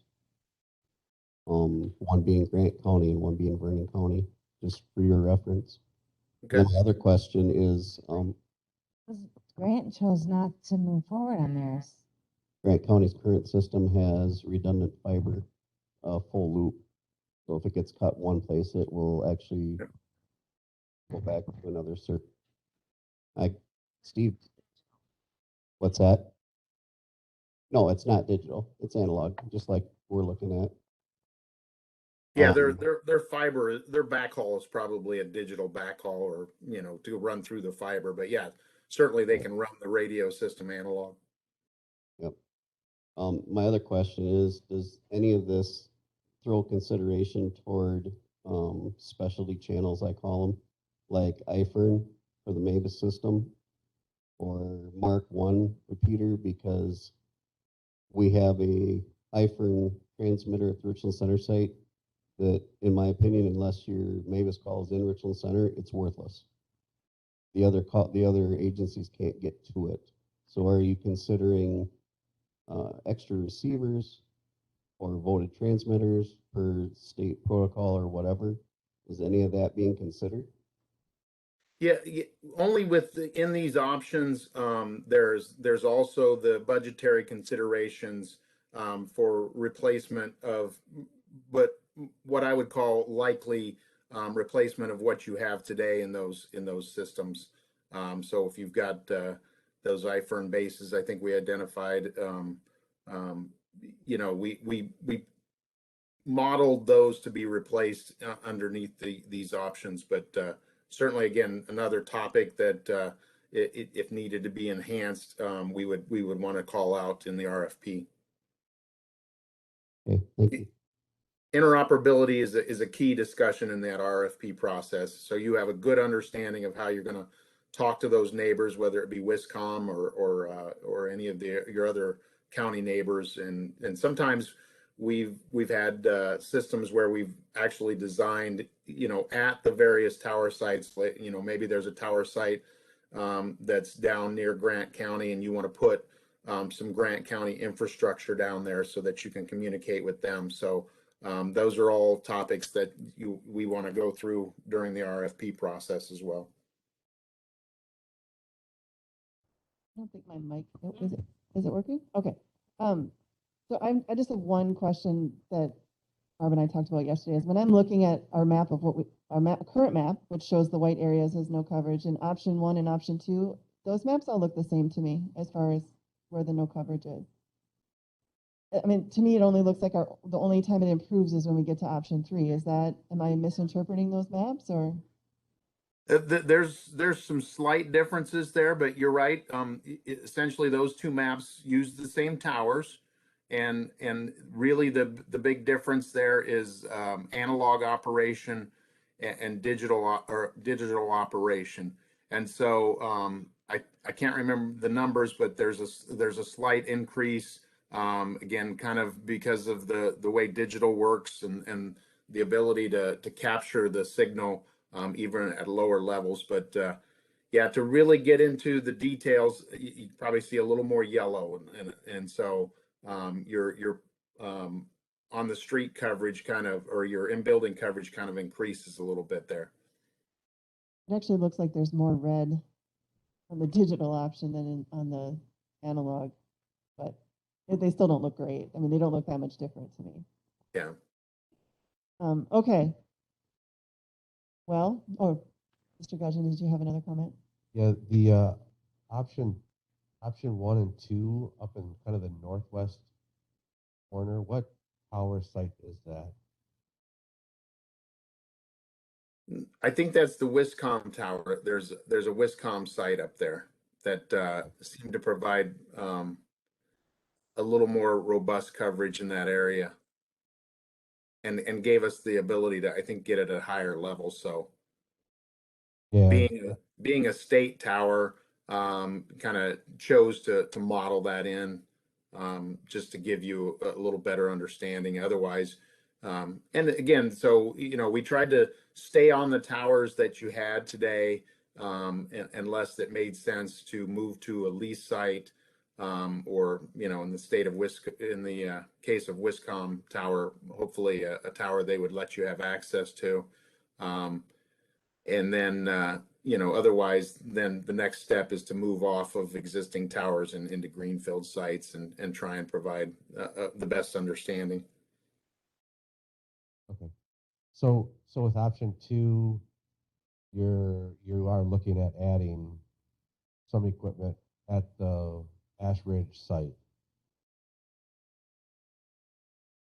And you're looking at it also on option 1 as well? Yeah. Is that the Wiscom site, you say? Right. Ash Ridge? Ash Ridge, yeah. Okay. Yes, that would have been the tower that we modeled it with. Okay. So the other question that I have, and it's probably maybe not so much for you, Mike, but maybe as this group, kind of going back to what Clay had mentioned, we have to still continue to move forward, and there is some good data with this. I think that the analog option probably isn't something we want to entertain at all. So we can take from this report that doesn't really help us for the future. So there's something to take away from this that is a positive or a plus. And we do know, at least I know firsthand, that using the Wiscom digital repeater that's located at Ash Ridge, I can have talked anywhere in the village of Viola on a 5-watt portable. So it could work. Caveat is we looked at this site in a previous study, and nothing above 100 feet at that tower site is available. So, but I point that out, it is viable. Digital system is viable, and where the tower sites are going to be. So, and I guess to put it in perspective, FirstNet has been in the area, and I don't, how many FirstNet towers are in the area, Barb? You know? 24. But the rent on those, there is rent. And that's one of the things that we're looking at in this. I'm trying to say, so to think about coverage for Richland County, and I know it's 5-watt portable versus cellular, I understand that. But think about how many towers have had to be put up in Richland County for FirstNet to get coverage compared to just 7 or 8 or 5-watt at the hip portable. So just something to keep in mind. And then the subscriber fees, I think, might be another conversation to discuss. I know that we talked about fire chief's mutual aid meeting, and there was a couple of questions about, you know, the county is going to pay for it. What if a department doesn't want the equipment vendor that they're utilizing? And secondly, there are options for grants, although we'd have to get departments' participation and commitment to doing that, but there's opportunity to offset some of that cost via that way too. So We don't have access as a county to those same grants. we do. Not as a county government, but you know, county ambulance service could sponsor it. Fire department could sponsor that grant in conjunction with what the county is doing with their project too. And I think the fact we have to borrow money strengthens our grant application because we're showing we don't have the capital just to go out and do this. Yes. But when we do that grant, you know, going back to an earlier point, it's really going to be hard to sell. You know, if I was a county board supervisor and you tell me if the data says I'm getting 90% coverage now and we're only wanting to go up 5%, that's a hard sell. Exactly. It's a lot easier sell when you can say we have about 45% portable coverage, and we have 3 communities that have fire departments and EMS agencies that we really can't always get a signal in there to page them out. That shows the direness of it. You know? Yeah, and and I was hopeful we could get some hard data to back that up, not just anecdotal. I mean, that's important, and it's important for the users to be able to tell us exactly what is happening on the ground. But it would also be nice if we had some statistics on it that would say, you know, or maybe you guys just need to sit down and make a list of exactly how many places you cannot get a signal to. I don't know. We need to do something there. Right. And I don't know that did he get that information? So that might be something that if we could get that from our users, I think that could be exceptionally helpful in getting this process through. Mr. Frank? Thank you. So Mike, a question, option 2, does option 2 build into option 3? Being they're both digital, so building option 2 and then the next funding round expanding to option 3. The note on the slide said it may not easily expand that, and I was concerned about what that meant. Right. Yeah, as you look at option 2 and option 3, it's probably, yeah, you wouldn't want to take that that view that that you buy one today and then you expand it tomorrow. You know, that you can do that to some extent. The challenge is you would want to know kind of that, maybe that overall design ahead of time, and then see if you can back down from that design, because the challenge not only is the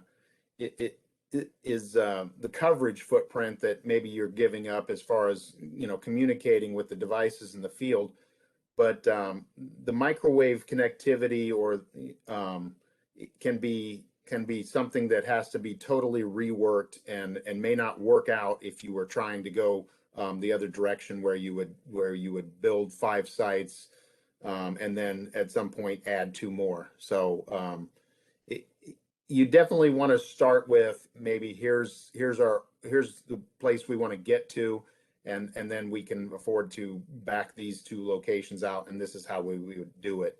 And so the radio vendor could really give you that information. Okay, thank you. Mike, one other question. Can you remind me, do any of these or all of these options include improvements to our dispatch center? All of them included or only the? Yeah. I'm sorry, I didn't hear that. Oh, is my mic not working? Sorry. I asked if all three options included improvements to our dispatch. Definitely, yes. That's you definitely need that improvement in order to even keep the systems there viable. But yeah, we definitely have not only the radio console piece there, but also the backbone equipment, the radio systems that are in place and antenna systems that are in place today. And then of course you've got the challenge there with the existing door control, jail door controls, kind of being interfaced into the radio console, which you're going to probably have to parse off. Most your next version of radio consoles they do handle some controls of doors and stuff, but it's usually a secondary piece to maybe a more main system, which is kind of today I think you're using your consoles as the main system for controlling your jail doors. Thank you. Chad, did you have another question? Yeah, Madam Chair, I think if what you're looking at as a committee is needing to decide 1, 2, or 3 today, I think from the dollar side, you need to choose 3 and just understand that not everything in 3 may be what we're going to use, and the RFP can sort that out later. But I think we're going to be remiss if we don't. Committee comments? I would be interested to hear what committee members have to say. Chad?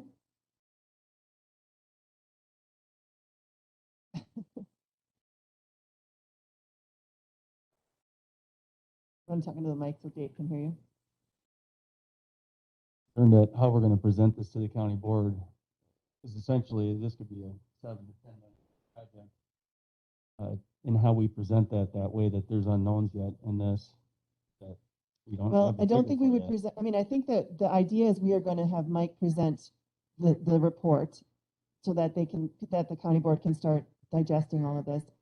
But that when we get to the RFP process, we will have all of these things determined by then. So we won't be asking for the money until we know what because then the vendors will be required to figure out all these questions that we with have. more accurate data that Aaron and Bobby pointed out.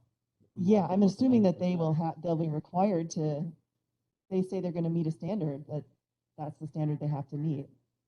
And that they will make sure that they've accurately reflected their budget to meet that criteria. So I think, yeah, you're right. I wouldn't want to go now and be asking for the money when we have all these questions. But that's not where we are right now. Where we're at is we just need to decide. We need to tell Mike what he's going to ask the vendors to do. And so that's why we need to pick option 1, 2, or 3. And as much as I don't like that number up there, and I'm afraid to ask for $7.7 million in borrowing, I don't want to go through the process and then get a system that is not great, that isn't going to give us what we need for quite a while. I mean, problem with technology is it changes so rapidly, but my feeling is that if we go with 1 or 2, that we're going to be sitting here a couple of years from now having the same conversation and spending more money. And I do not, I mean, I'm just very hesitant to ask our citizens to pay yet more debt, but I think this is a system that has been put off for many, many years, and it's critical now. I think our dispatch is a bomb waiting to go off. I mean, I think the fact that we've gotten this far with calls not, happening, and there being a negative outcome is just luck.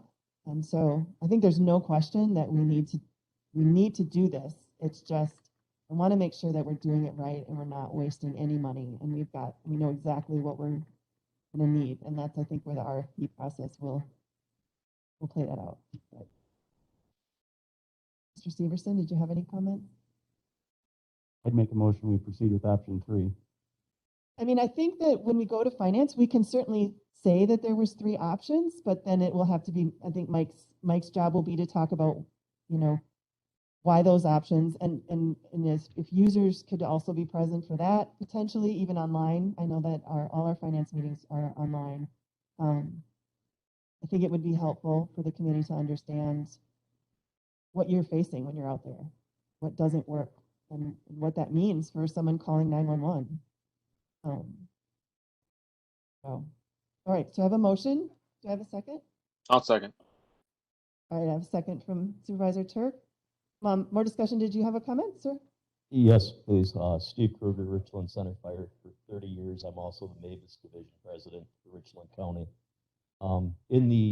I was unable to attend last week's meeting. I was in a campground without cell service, but out of that, there was a request for the subscriber equipment list. I've not seen on their numbers for Lone Rock Fire or Muscadet Fire and EMS. Don't know if it was determined during the survey if they had adequate equipment that they wouldn't need anything or if they've been completely left out. Also, They didn't respond to the survey, that's why they're not in there. Oh, so we don't know how much equipment they have or need. so that number is going to only continue to skew upwards. And is also an unfortunate oversight. I apologize. I personally should have caught this, being that I work for the city utilities. The utilities in the city street department share the highway channel. We have no subscriber equipment listed in that.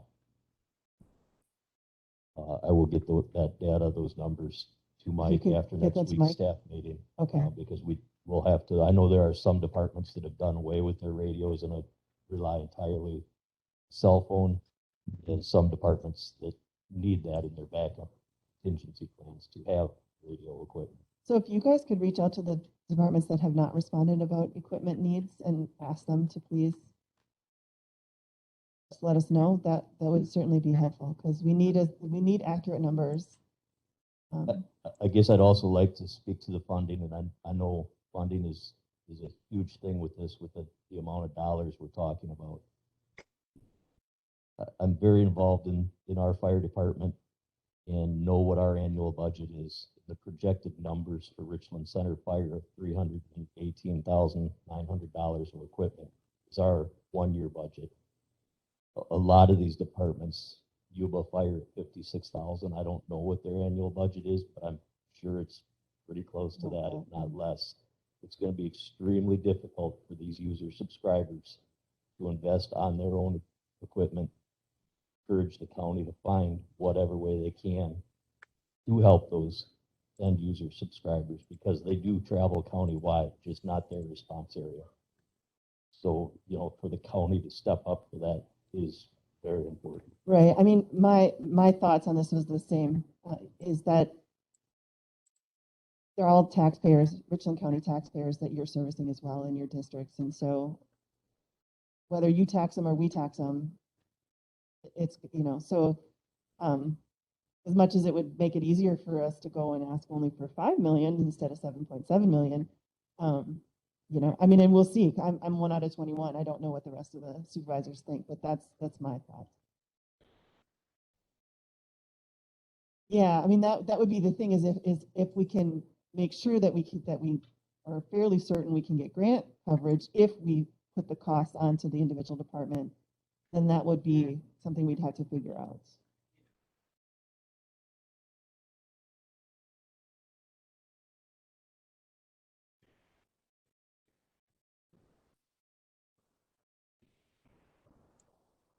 You want to talk into the mic just so that Dave can hear you? Sorry. It's hard when it's both. We did submit a grant like this once before, and it made it through quite a few rounds. And I think one of the things that maybe hurt the application, besides how many hundreds, thousands of departments throughout the country are vying for this grant, was that we didn't have maybe the financial leverage piece, which is, or the piece to say, we don't have the money to do this without assistance. For borrowing. And borrowing for this project I mean, that puts the spotlight on that. But we would really need all the other departments to get their data in. You know, it can't be, you know, I'm just not quite sure how to get their cooperation and, well, from what we've already done, which is contacting them. I mean, email. Barb did send out everybody. She did. Yep. She did several times. I was gonna say way more than once. So whatever you guys can do to get your other departments to give us that information, that would be really helpful. Did you turn in your equipment? Put him on the spot. The one that's not talking. Mr. McGuire, did you have any comments? Dan, did you have any comments? You, Dan. I want to know why we don't have fire departments in here. What's in this discussion? I know the Lone Rock Fire Department has got a huge department. They take in Buena Vista, Ithaca, and Clyde, which is in Iowa County. We did have a users meeting last week. And I don't hear any input about those about the fire and ambulance. So there was a user meeting last week, and they were certainly invited. I don't know if they were there or not. Yeah, Zenobia was there. I think the first responders were there. Richland Center Fire Department was there. Richland Center Fire Department's here today. So. And They Lone have Rock got the opportunities to show up. They don't show up. invited them Okay, here today. if they don't show up, we can't do anything about it. In Lone Rock has been sent letters and they don't respond. So that's in your area, and I suggest that you get a hold of the fire chief and the EMS chief and.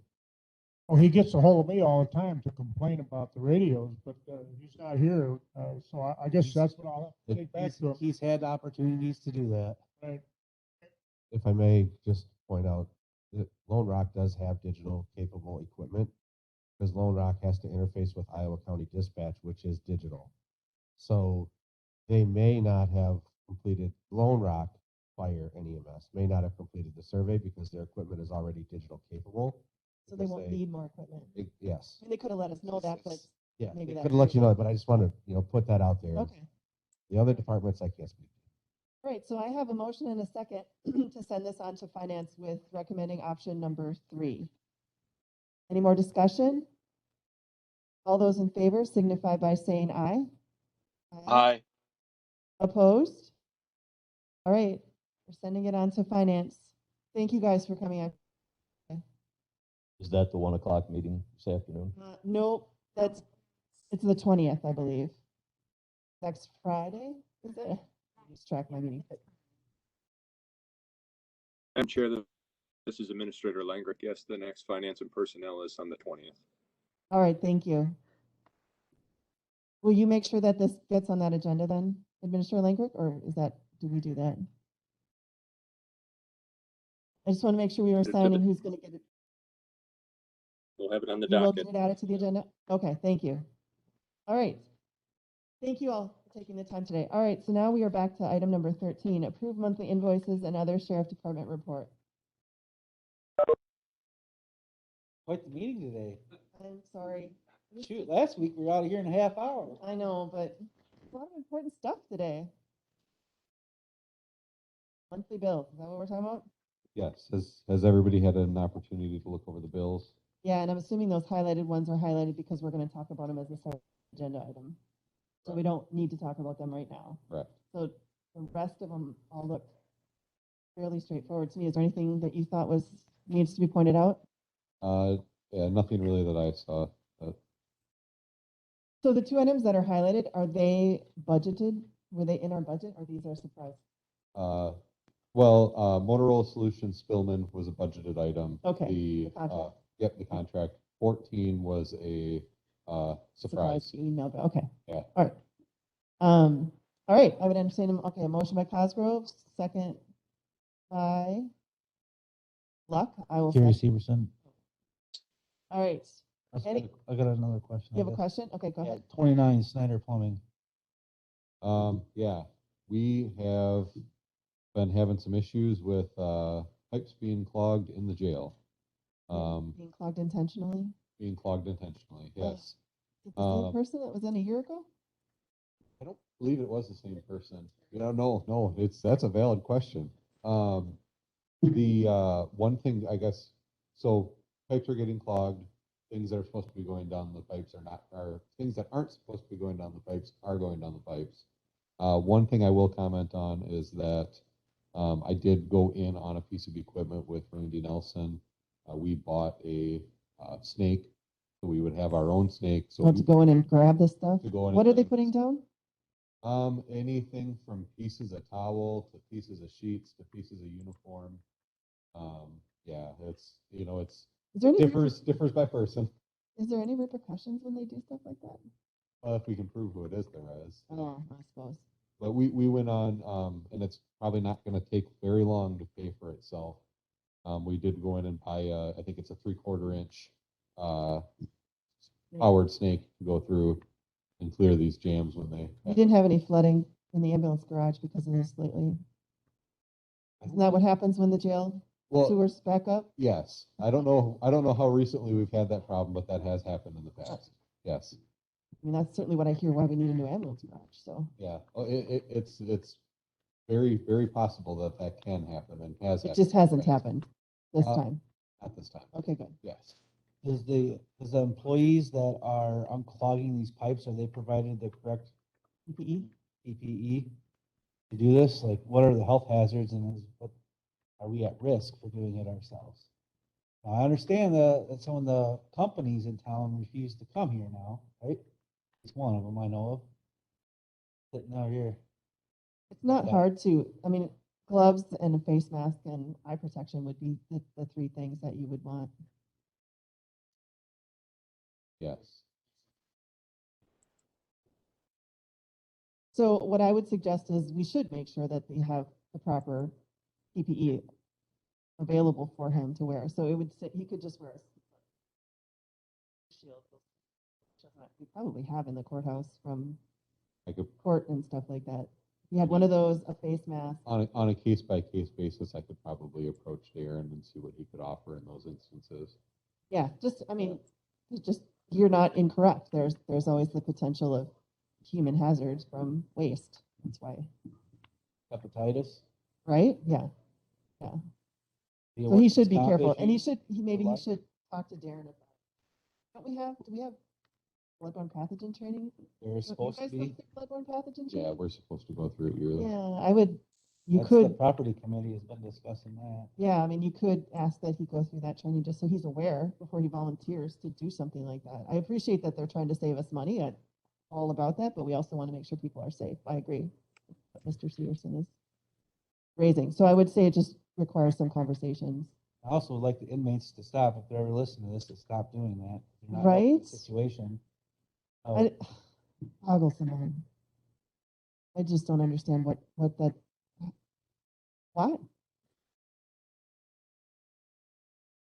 So you put stuff down the toilet? I mean, how does that help you be unlonely?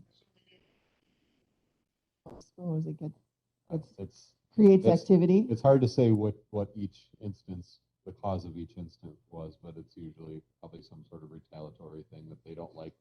They don't like what we're doing, or I mean, we've upgraded their meals. Right. Okay. All right.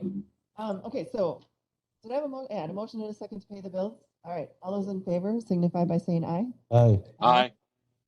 Opposed? All right, bills are paid. Other reports? So monthly voucher submitted, that's up significantly. Yeah, and the average number of jail bookings, or I guess the total number of jail bookings is up pretty good, 64 from 48. Average number of inmates down slightly.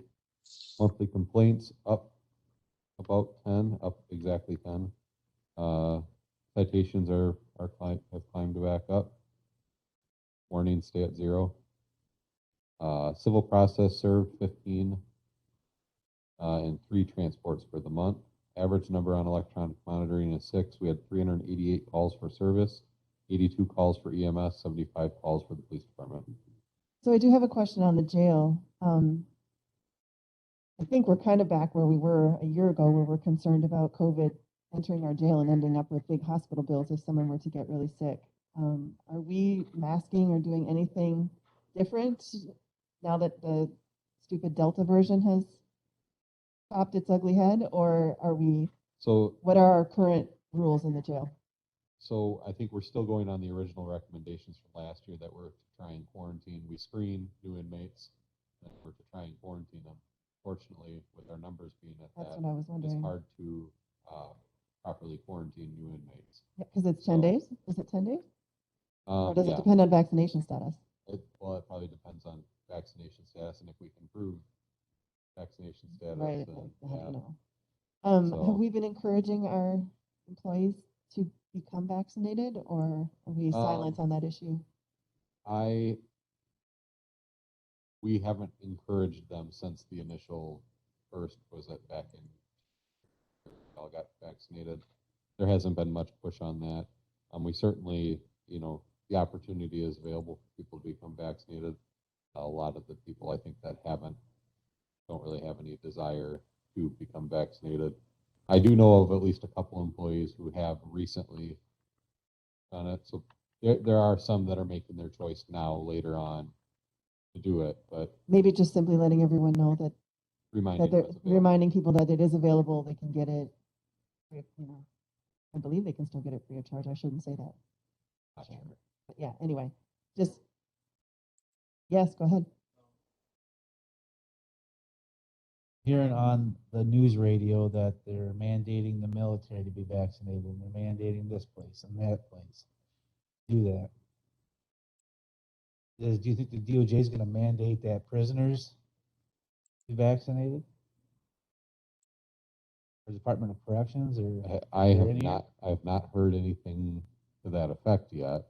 I think it's all great until, we don't need to do that until someone actually gets sick, put in the hospital on a ventilator, and the county's stuck with 500,000 in medical bills for someone in the hospital for a But month. it also takes a while for immunity to happen. I It guess does, if they it get does. vaccinated. So if they get arrested one night and the next day they get a vaccination shot, There's still 2 weeks, yeah. longer. Or longer. Well, yeah, it depends. It does seem like we probably do need to be having these conversations, unfortunately, again, though, with this new variant that's out there wreaking havoc. So, I guess our primary goal is to make sure that it doesn't get into jail. Yeah. So, I would encourage us to do whatever we can. If you can quarantine, and certainly testing. Do you test them when they come in, or are we not testing them? I don't believe that we're actually testing them when we are offering, they do have the option to become vaccinated in the jail, but I don't believe we're not. So I guess my recommendation would be to talk to Rose to see what we should or can and should be doing as far as testing, or what might help keep it out of the jail. Okay. And just my nightmare is we end up with someone on a ventilator, and that would be bad for them as a person, but also be bad for us as a county and having that kind of expense on our. Are you screening, like doing a temperature screen, checking for symptoms? Yes. All that thing, but even though somebody still could be asymptomatic, are you checking oxygen levels? I am not sure if they're checking oxygen levels. I know they have one of the laser scanner things. They're checking temperature. Overall checking for symptoms, asking if they've had any symptoms, that kind of thing. So what I've learned is, I've had a patient here recently. Heard a couple of doctors talking about the walking hypoxic. So somebody may not be having any breathing problems, may not showing any symptoms, but their oxygen saturations are in the mid to low 80s, and they are positive for COVID. Spreading that, so that could be like what Melissa's saying. That could eventually turn into something else as an issue. But people that smoke cigarettes and stuff like that also may have a condition of COPD or emphysema, may be incarcerated, and their oxygen levels are always low. So it's like, what do you do? So we have a jail nurse that checks on people, or so we do have a jail nurse, but she's only here, for part of a day, a couple days a week. And so we contract with ACH for our medical needs. So we have access to a doctor. We have a nurse that's here on a regular basis. And then I think, like, as far as vaccinations, I had mentioned earlier that inmates have access to that. That's been done through somebody from Rose's office will come over and do that for us. So I just think now might be a good time to touch base with Rose again and just see what we should be doing in the jail to try to keep everybody there healthy.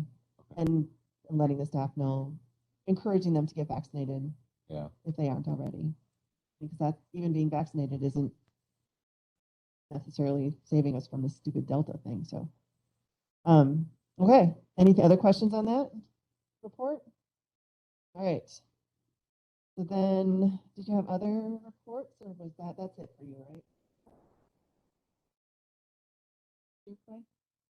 Yes. Yeah, all right. for So we'll this. move on to the item number 14, approve Motorola Solutions annual maintenance invoice. Philman?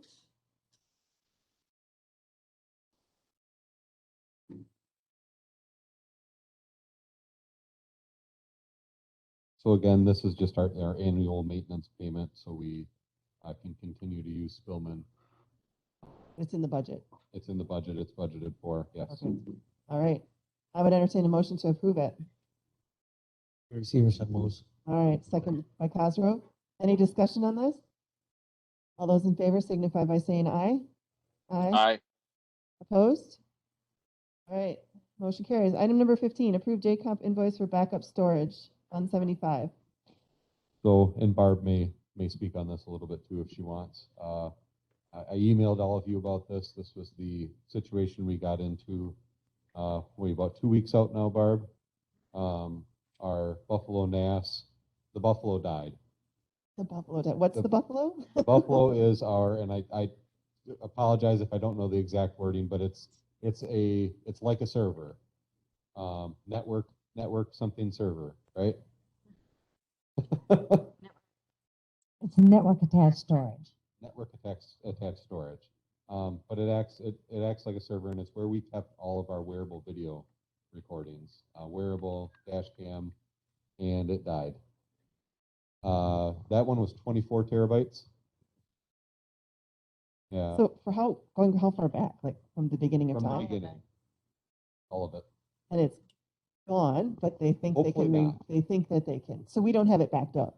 It's just that's where it goes, and that's the only place it is. Currently, it was not backed up, but what we're gonna, in the future, do is we are buying redundant device that will be backed up. So we will not be in this position again. So we have this bill to pay, which would just recover what data we lost. No. This bill buys us 2 new Buffalo NASs. So we have So the redundant system. So we have you're the talking about. redundancy built in. And there's money in Fund 75? There was money slated for computer projects in Fund 75, and the money for this should be available. Yep. Okay. And like I said, in this, just being upfront with it, so we had a 24 terabyte NAS before. We're opting to double our capacity to a 48 terabyte. So we'll have 2 48 terabytes for the redundancy. I mean, I think we've all had this conversation before, how important the cameras are to just how things work now. So having a system to back them up, I think is really important. Not losing them, especially given it happened with our first homicide since 2016. Yeah. Was when this all died. Yeah. So, and then, just to and not that anybody's questioning the importance. You guys certainly understand it. This happened at the city. They lost everything. They had a number of cases that were dropped as a result of this data being lost. So, we certainly want to don't go avoid there. that. Yeah. And, okay. All right. So I would entertain a motion to approve this invoice. Severson? Mr. Turk, are you nodding? Second, yes. All right, thank you. All those in favor signify by saying aye. Aye. Aye. Opposed? All right. You have your backup. Item number 16, approval regarding data recovery expense. So now we're going to talk about what happened. So the data recovery expenses, we were quoted in the $7,200 range for data recovery on that Buffalo. And my understanding is, with talking with Barb and talking with Clint, that the money from this was going to come from contingency. That's a suggestion from Administrator Langrad. Okay, so that at least was a suggestion then. Because you don't have it anywhere in your budget. We, no. Okay.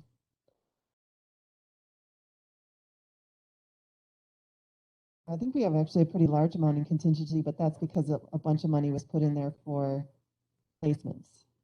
So I'm not sure how much is actually available. Mr. Langrick, are you listening to us? Repeat that, Madam Chair.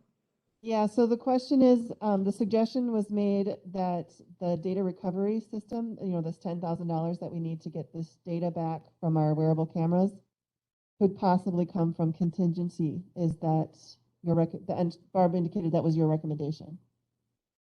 We do have a contingency fund balance. Let me see if I can pull it here. Last item I believe that we took out of contingency was for the Casanova demolition project. Contingency fund balance is roughly, we're at about a little over 500,000.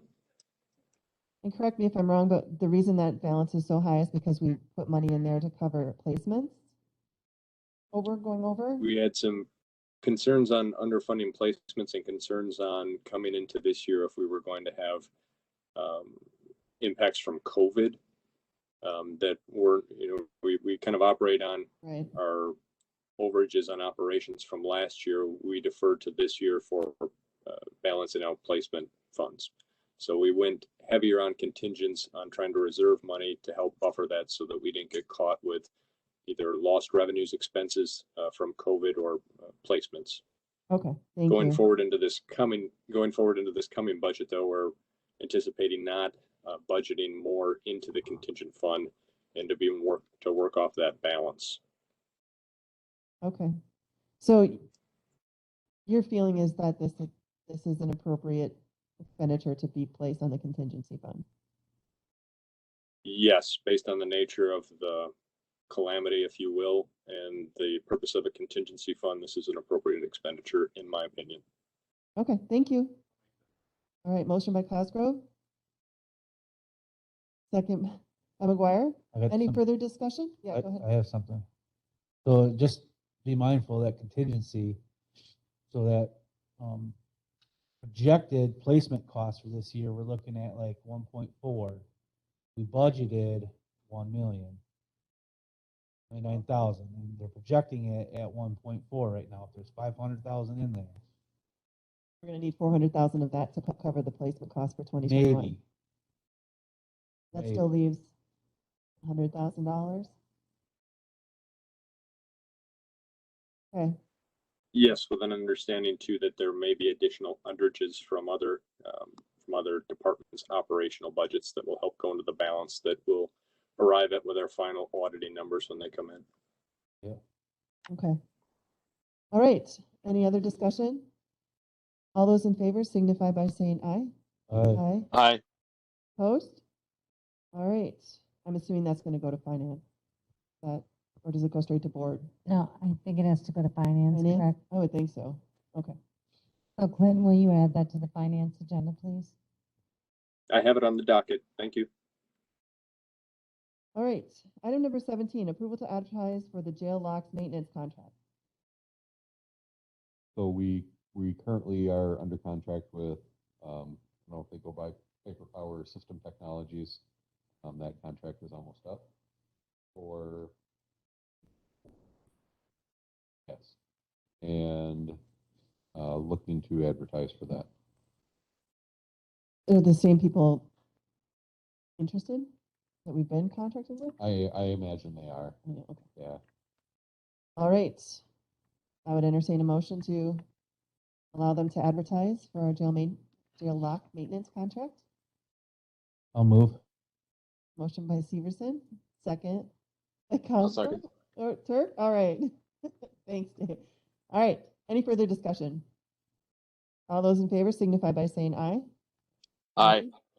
Opposed? All right. Please advertise for your jail lock. Approval to advertise for the county stray animal rescue contract. So we will need a new dog catcher contract for 22 as well. This is just because the old contracts are ending and we're looking to new, okay. Yep, so we need Not to because someone's pulled out of the agreement or No. whatever. Nope, just Okay. need to advertise for the next term. All right, motion by Cosgrove. Harry Severson seconds. Second by Severson. Any discussion? All right, all those in favor signify by saying aye. Aye. Opposed? All right, go ahead and advertise for that. Item number 19, permission to order department vehicle. So this is kind of, I guess, worded this way for lack of a better. I have the permission to buy the vehicle. What I wanted to be was upfront with that we had originally discussed me buying 2 Explorer utilities. And we bought 1 Explorer utility. We have one that's about to be paid for by the insurance company. I'm just waiting on the check. And so This what? is the other one. So this would be the, I guess, the second one we're actually purchasing. Right. Looking to purchase an admin vehicle and a 2021 Ram 1500 as an A truck? Yep. That was, I don't want to say it was the lowest bid price amount. If you go back to the meeting where we discussed that, but it was originally quoted to us at, or the bid for it was 29,000 and some change. So lower than a lot of the SUV options. And it would not need to be fully outfitted? It would not need to be fully outfitted. With all the equipment? Yep. So the equipment cost would be minimal? Yes. And why, so can you just give me why a truck? Other than per price? Truthfully, price is a big factor in it. I think it wouldn't be a bad idea for us to have more pickups in the fleet. But I guess the price is a big factor in it. It's, I don't know if we even got any quotes on sedans. I don't believe we did this year, but that's quite a good price point for the utility the vehicle could offer the department. The 29,000 for it. Yeah, yep, hauling evidence. Yeah, I don't know if that would have the juice to pull the command post, but,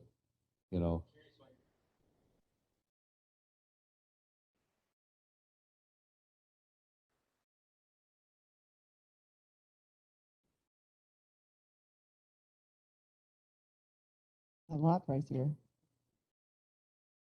yeah, that's exactly it, is it's, looking at cost, it's more, I guess, advantageous for the county cost-wise to go with the half ton that we already had bid spec. So you really can get a pickup for 29,000? That's what I'm double checking on before I order to make sure they haven't changed anything on me.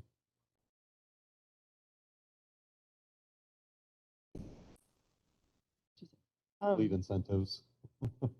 So did they give you, have you looked at any indication of when you'd actually be able to get it? Because my understanding is it's impossible to find new vehicles right now. Yeah, so I spoke with Cole at Philbacks on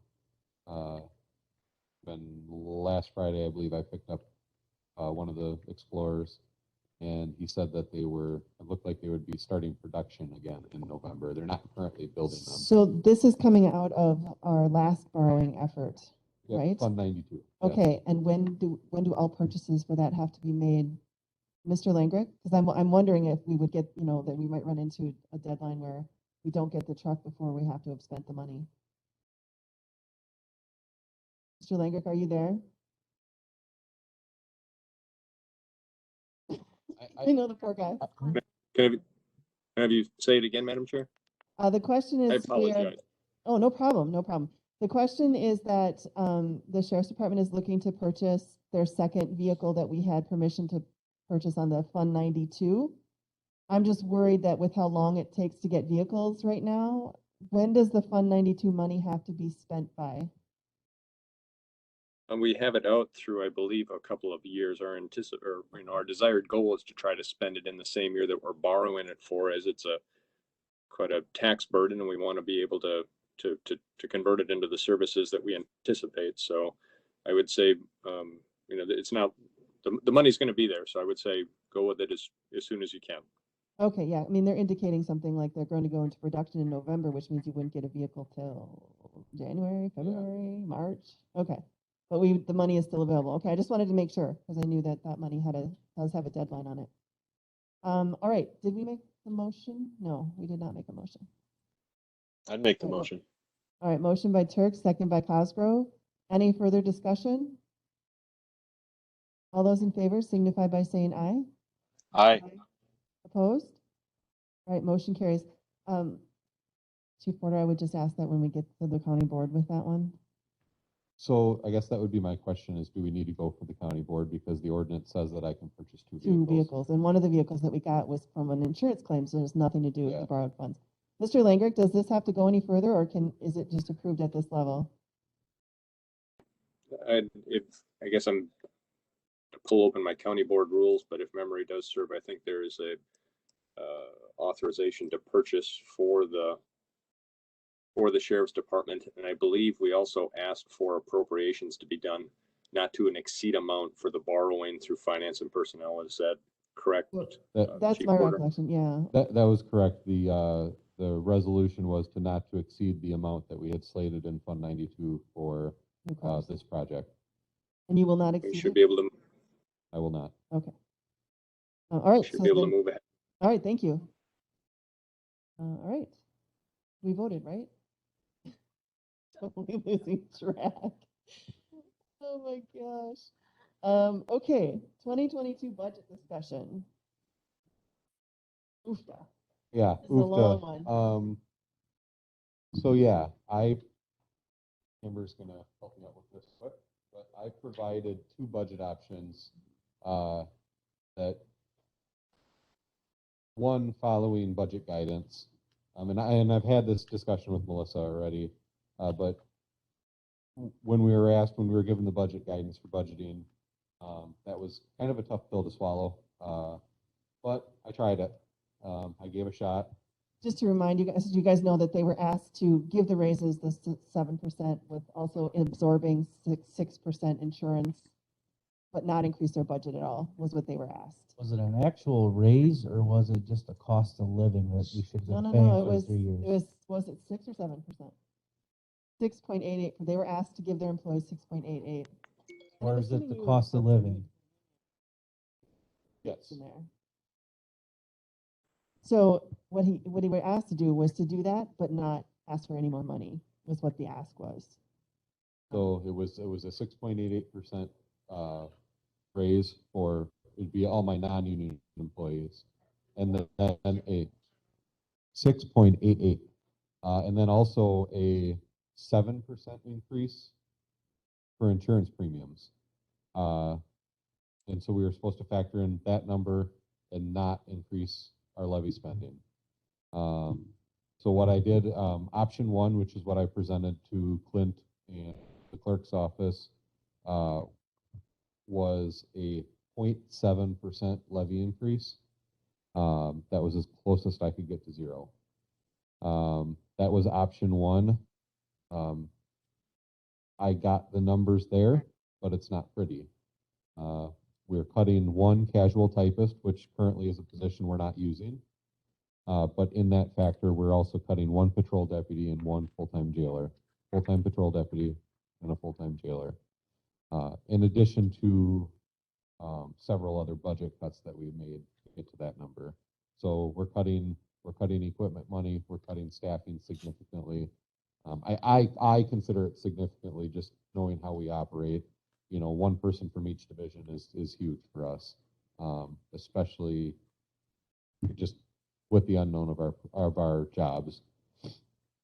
So again, I presented that option. One thing that budget option does not include, though, is what could happen with our overtime, which running some numbers, basing this off of numbers that were a couple of years ago, without these raises factored in, could easily exceed $100,000, and that would eat your cost difference up.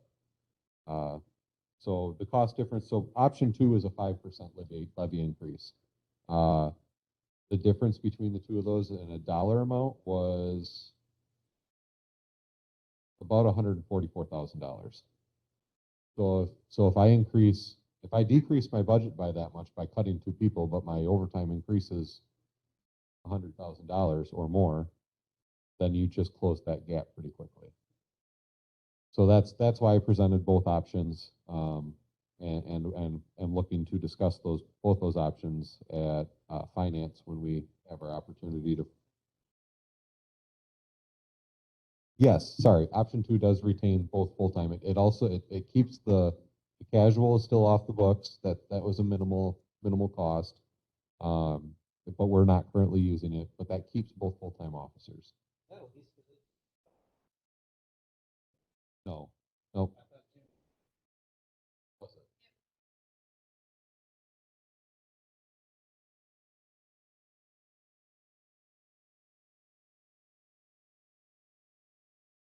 Is this gonna be for 2022? This is for the 2022 budget, yes. Okay, didn't we just interview for a patrolman position? We did, well, we have openings, so, I mean, yeah. so I'm confused. If we interviewed for a patrolman position and you want to cut a patrolman position, I don't want to cut a you don't want to. No. So is this part of of our budgeting where where you're instructed to actually make cuts, right? I was, yep, I guess it didn't come worded quite that way, but that essentially was cut your budget so you can fit these raises in. Yeah. So, I do not want to cut any full-time staff. I am willing to cut that casual typist, which at times we really need, but we haven't needed lately. And, you know, in addition to the staff cuts, we've, you know, go into detail on what we've cut, but, we've cut from our health, or our jail health program. I cut back to what it looks like we've been using for the last couple of years, but we've also been fighting COVID for So the last you're year. finding other ways to make I'm cuts. finding other ways to cut, but option 1 is not possible without cutting staff. Okay. Option 2 is possible without cutting staff. Thank you. Yep. I mean, this is exactly what we asked them, because nobody really wants to cut staff. So then we need to talk about what that's going to mean for services. So Which would be an increase in overtime, correct? it would either be, that or it'd be lack of And then coverage that in the increase in community. overtime could equal out to being a full-time position. We've been paying in overtime. yeah, and that's what I'm saying. And then to kind of talk on what Melissa's saying is, you know, to the impact of our services. Let's say we don't pay the overtime, and let's say we're just going to run with less staff. So then we have our increased response times. You have, you know, calls that just aren't getting done during a shift. You know, it all depends, but it certainly is going to impact our services. We're going to have slower response times. We're going to have officers that aren't available for certain calls. And it's. So, I have asked that Clay, because he has a half an hour to present his budget and then talk about why. And so I've asked him to talk specifically about what would happen if we don't pay the overtime and we don't have the services. What would, so the increased response time and the lack of. And the service. premium pay that's involved with overtime is inefficient use of the county's dollar. Yeah. Well, it depended on the staff, yeah. For a jailer, it's 7% higher. Yeah. The deputies would be slightly different because they're getting their raises differently than the rest. Correct. So I asked that he present both options and talk very seriously about what could happen with one less deputy on the road. See what happens. So there's a 7% increase in health insurance. That's what they're predicting. Mr. Langrick, So- if you're there, do we have a solid number on our health insurance increase this year? I don't. I'm hoping to have one by August 20th, but it may not come back yet for the renewal. Okay, That may thank be you. a What are we, decision in September. All right, thanks. let's say the last 3 or 4 years, okay? Last 4 years. Are we at like 40% increase now compared to what we were? I don't, on yeah, the that's health a good insurance? question. And I think it's about time we start looking for another company. Well, yeah, we certainly have had those discussions too. Although I don't think it's any different than what's happening at the state level, as far as like if you're in the Wisconsin's group health. It goes up ridiculous every year as well. My insurance has stayed the same for years. Mine hasn't. I don't Mine get keeps it. going, mine keeps going. Well, it's Cooper and Elliott, isn't it? Quartz is our Yeah, insurance. Quartz is the insurance company, and it's brokered by Wallace Cooper and Elliott. Elliott. There is a work group that's working on health insurance right now for the county employees. I'm not a part of that, so I don't want to speak too much other than to say they are evaluating different options that are available currently. That's good, because I haven't had an increase in a long time. Yeah, Why? maybe I we don't need get your it. I insurance. don't get how this happened. Are you through Gunderson? No, Oh, isn't that your employer? Ford Memorial's my employer. They owned by Gunderson? No, All right.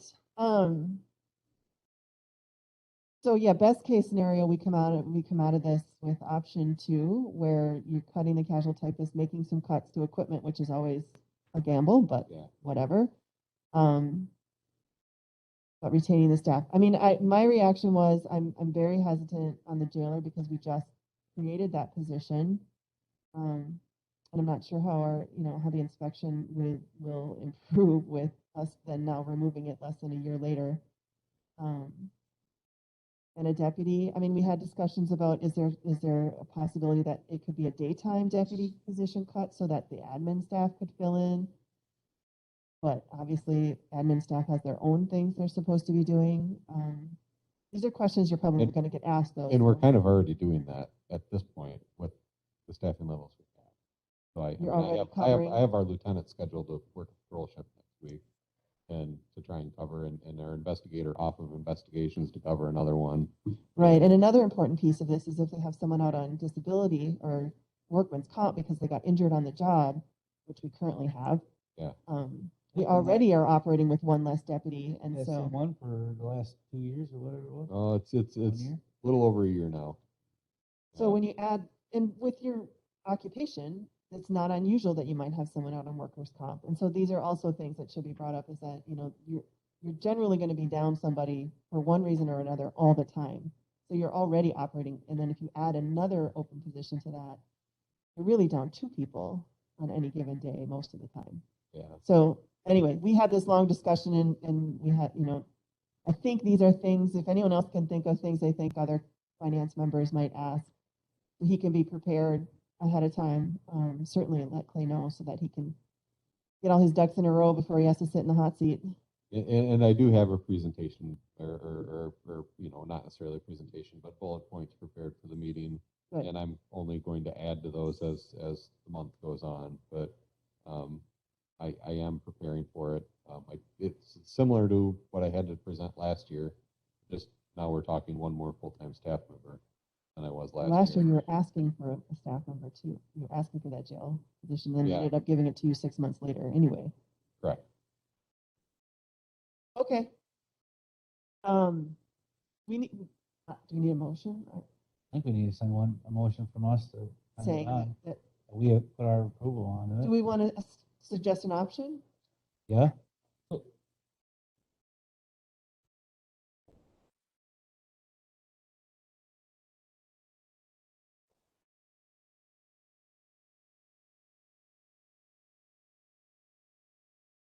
Yeah, I mean, as a member of finance, sitting there having to decide, you got all these different budgets. It's going to be this, every department's going to be coming saying, we don't want to cut staff. And so we're going to have to look at all of it and just, because something's got to give. Unless we want to, no, something's got to give. We've already cut all our other places. Really, the only place left to cut is staff. So, but I have a motion. You have a second? All I'll right. second for discussion. All right. Discussion? Weren't we supposed to, weren't the departments instructed to come up with, that initial one where you 0 increase, but then there was these options that you could add on that once finance and personnel got done listing everything else, then there was this considering option. Would that be, is that second option that you're thinking of? Correct. Yep. Okay, so there's no other things like, hey, well, if I had another 20,000, I could put this in. I don't have any options like that. Like I could get this system upgrade or. I mean, I guess at this point with the cuts I've made to equipment, I'm not really looking to upgrade anything beyond what we've already discussed or planned for in capital borrowing. I'm hoping, I kind of with the cut, some of the cuts that I've made, I'm hoping that our equipment gets us by through this budget cycle. All right, any other discussion? All right. So the motion is to send both options with a recommendation that we would like to see number 2. All right, all those in favor signify by saying aye. Aye. Aye. Aye. Opposed? Right. Motion carries. 21. Policy on removal of items from emergency scenes. We have a policy? So, and I did, just prior to the meeting, I did put our, what was our past policy and now currently our existing policy in one document. And so it doesn't specifically spell out. Is this the one that says policy on our iPads? Yes, Okay. yep. And it doesn't specifically spell out that like exact act, I guess I would say, but under the current policy 320.5.2 ethics, the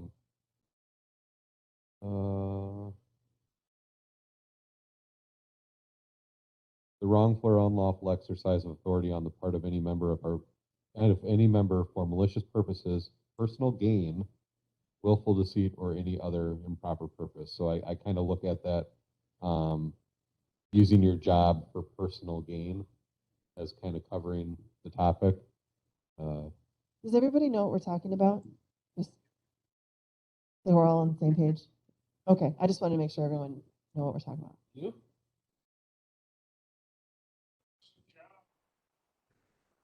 So this, I guess the scenario that created this was, there was a semi, or was it a straight truck Semi. with groceries in it overturned on Highway 14. Some of the groceries were spilled onto the roadway. Some of these groceries were still contained in the truck. Is that accurate, Gary? So what happened is that groceries from the truck were loaded up into different vehicles, different county-owned vehicles, some of them being squad cars. And I was contacted before anybody had left that scene, said, hey, a number of your deputies took bags of groceries off the roadway, put them on their personal owned vehicle, or put them in their squads, not their personal owned vehicles. And it was basically an ethical decision or ethical question that was posed to me. What's going on with that? So it was dealt with at that point in time. The groceries were supposed to be put back in the dumpster pile, and that's where my understanding was the groceries were intended for the dumpster at that point. They had been out on the roadway or in not necessarily evidence, but it was to be discarded. It was, some of it went back with the tow company. I think a large amount went back with the tow company. Some of it went into highway department trucks. Some of it went into department squads. So after my discussion with the deputies on scene, the stuff that was loaded into squad cars made its way to the Richland food pantry and was donated to the food pantry. So the question was posed after that, do we have a specific policy that deals with removing things from crash scenes? And we don't. We have a policy on ethics, or our work rules, that basically says we're not supposed to do anything for personal gain. So that's what I've brought to you. Question that was posed to me, that incident was going on, was like, the trucking company owns that produce or owns that food that was in there. And it turned over, and yes, it was perishable. Some of it was perishable, some of it was able to be salvaged. But that was, the company needed to give permission for that to be removed, be given to whatever, because it's still there good. It's like if somebody got into a car accident and you've seen somebody's sunglasses laying on the road and you're like, oh, I'm going to take them because they're not going to need it anymore. It's considered theft, I think. Company I would think would have to give you permission to take their perishable goods, not just take it because it's going to be thrown away. How does that work though, when they're in the middle of a situation where you need to clear the road? Like, does someone have to take the time? I mean, under normal circumstances, does someone take the time to contact the company that owns this truck to figure out what to do? Well, I mean, typically, it would be like the driver's responsibility to contact the company and let them know what had happened. And I don't know in that instance if he was able to do that. I don't know. That I'm not clear on. I really can't answer that at this point. But my understanding was is that at that time, at the time this was happening, the groceries were destined for the dumpster. There was some. That's what we're talking about right now. That's what I'm talking about right now. Yeah. Well, not that directly spells this situation out. No. Talks about Personal gain. personal gain. Yeah. Yeah. So. Just doesn't look good.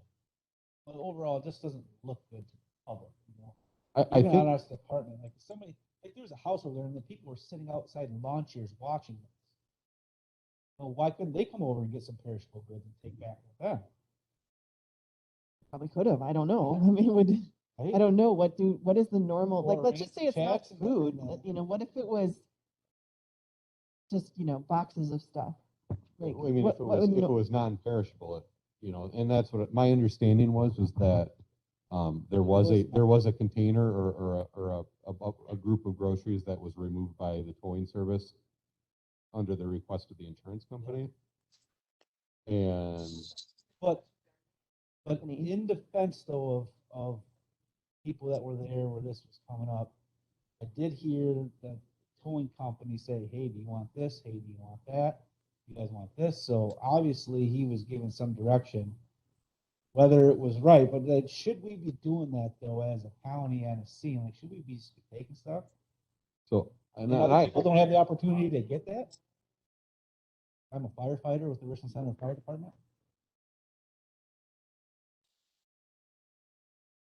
Yes. So, and I completely agree with you, Carrie. It doesn't look good if somebody from the public is seeing one of my deputies carrying a bundle of steaks from a crash scene and putting them in the back of the squad car. I 100% agree with you on that. It does not look good. It wouldn't look good if it was firefighters, highway shop, whoever it is. It's very tempting though. I hate to see stuff thrown in the dumpster. That's know. my issue. And that's kind of, If it's thrown in the dumpster or let people eat it, I just struggle with. it's kind of an ethical conundrum. Yeah. Like it's do you let the food go to waste or Yeah, do you that find a makes use no for the sense to food? me at all. So Yeah. ultimately, we found a use for the food. We donated it. I think it was steaks, cheese. There was maybe like some sour cream or cottage cheese that all got donated The food to pantry. the food pantry. And I did contact the food pantry and verify that they did receive a donation. Because that question was posed is, I think I asked you that. did anybody Can you verify make this? sure that So I actually did was contact donated? them and verified that it did go there. So. So I mean, part of this is, I mean, you read these policies how often are they reading an ethics policy to really like remind themselves what would be personal gain? I mean, I can see how they wouldn't really know whether or not this is something. So what do we do, I guess? What my question is what do we do to make sure that everyone knows or understands that? I mean, you'd think, I have to be completely honest. If I was at that situation and all this food was going to be thrown in the dumpster, I would be like, well, that's ridiculous. We don't want all this food thrown in the dumpster. And so I wouldn't even have second guessed people taking it home. I would not have even thought about looking bad to the public. I'm just being honest. I would not have thought it looked bad. I would have thought it looked like people were just not letting it go to waste. I love that someone thought of sending it to the food pantry. I think that's the perfect solution, but not every truck that rolls over in Richland County is going to be full of food. So I guess I would feel differently though if it was something that was not perishable and people were taking home, boxes of products. That does seem weird to me. So to me, the line was that this was going to get thrown in the dumpster. So I don't know. I don't know what the answer is to that. Can I make a proposal to your comment? Please do. There was a time, and it wasn't a really well-liked time, but there was a time where we did policy updates.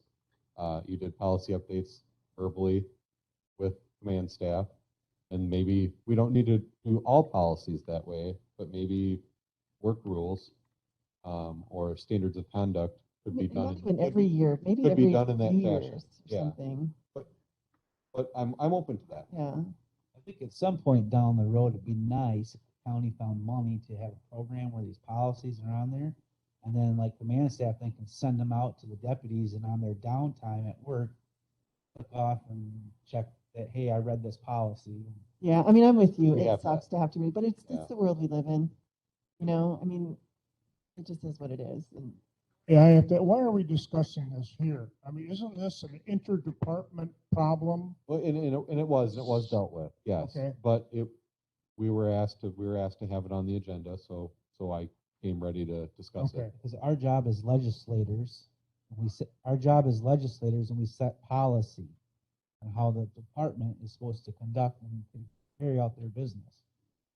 That's our job. all right, so So we set the policy, so we could say, hey, next time there's a semi-accident, Clay, you can have your deputies come in there and take whatever they want, and we can put that into a policy and pass it at county board. And he's got to follow that, correct? Yep.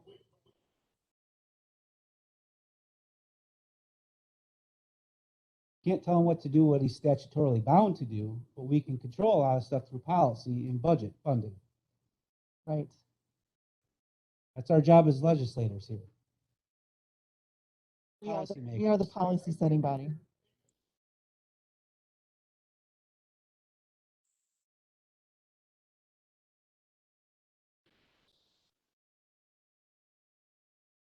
We are so the sheriff, the deputies are actually employees of Richland County.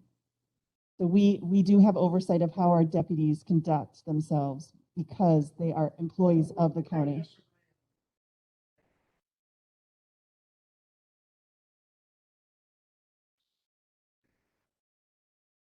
Okay, duly noted. Thank you.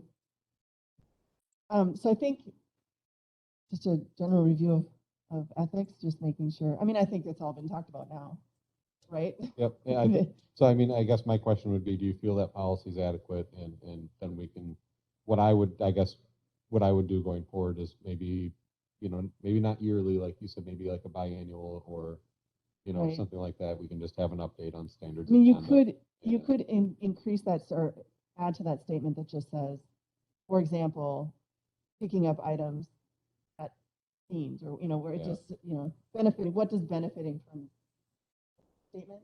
Personal gain. Personal gain, yeah. So you could just put in there a few little definitions of common things that might happen. Okay. That might help. All right. Like put the dots together for 'em. All right. Anything else on that? All right. Item number 23, mapping radio system and squad update. So I think we had a pretty in-depth conversation on the radio system, but no, unless Barb knows of something that I don't know, failures in the last month. Squad updates, I'm waiting on the checks from the insurance company for the purchase and build of one of the squads that came is still sitting at Philbacks, and hopefully I can pay for that soon. The other squad I did pay for out of Fund 92, that's sitting out in the parking lot and waiting to go be upfitted and ready for patrol. Is it number 9? That's the insurance one? Number 9 is the insurance one. Yep. Okay. The squad 1 is the one that I'd be looking at replacing. It's up to 137,000 now, and that's going to continue to climb because it'll probably be driven by whoever the next sheriff is until it's replaced. Mapping, I do not have any updates on mapping. And that should be it for all that. All right. Line item, or item. Item number 24, future agenda items. Ready? All right. Item Maybe number, we could review chapter 59, fees of the sheriff. be a fun one to look into. Yeah. So then we all know. Is chapter 59, is the sheriff in that one? Yes. Is it? Okay. Yep. Isn't he have his own one too, though? Isn't there another one that has to do with? There is another one, but I believe There's 59 is not multiple. chapter 59 in its entirety, but a section of chapter 59 is the Well, sheriff. right, and the- because the 59 is sheriff and county the- board, yeah. And the duties of the sheriff, yep. All right, is that the only suggestion? Sure. Okay. I'll write it down. All right, with that, we are at adjournment. Someone like to I motion move to for adjournment. Thank you. Do I have a second? All right, second by Cosgrove. All those in favor signify by saying aye. Aye. Aye. Opposed? All right, we're adjourned. Thank you.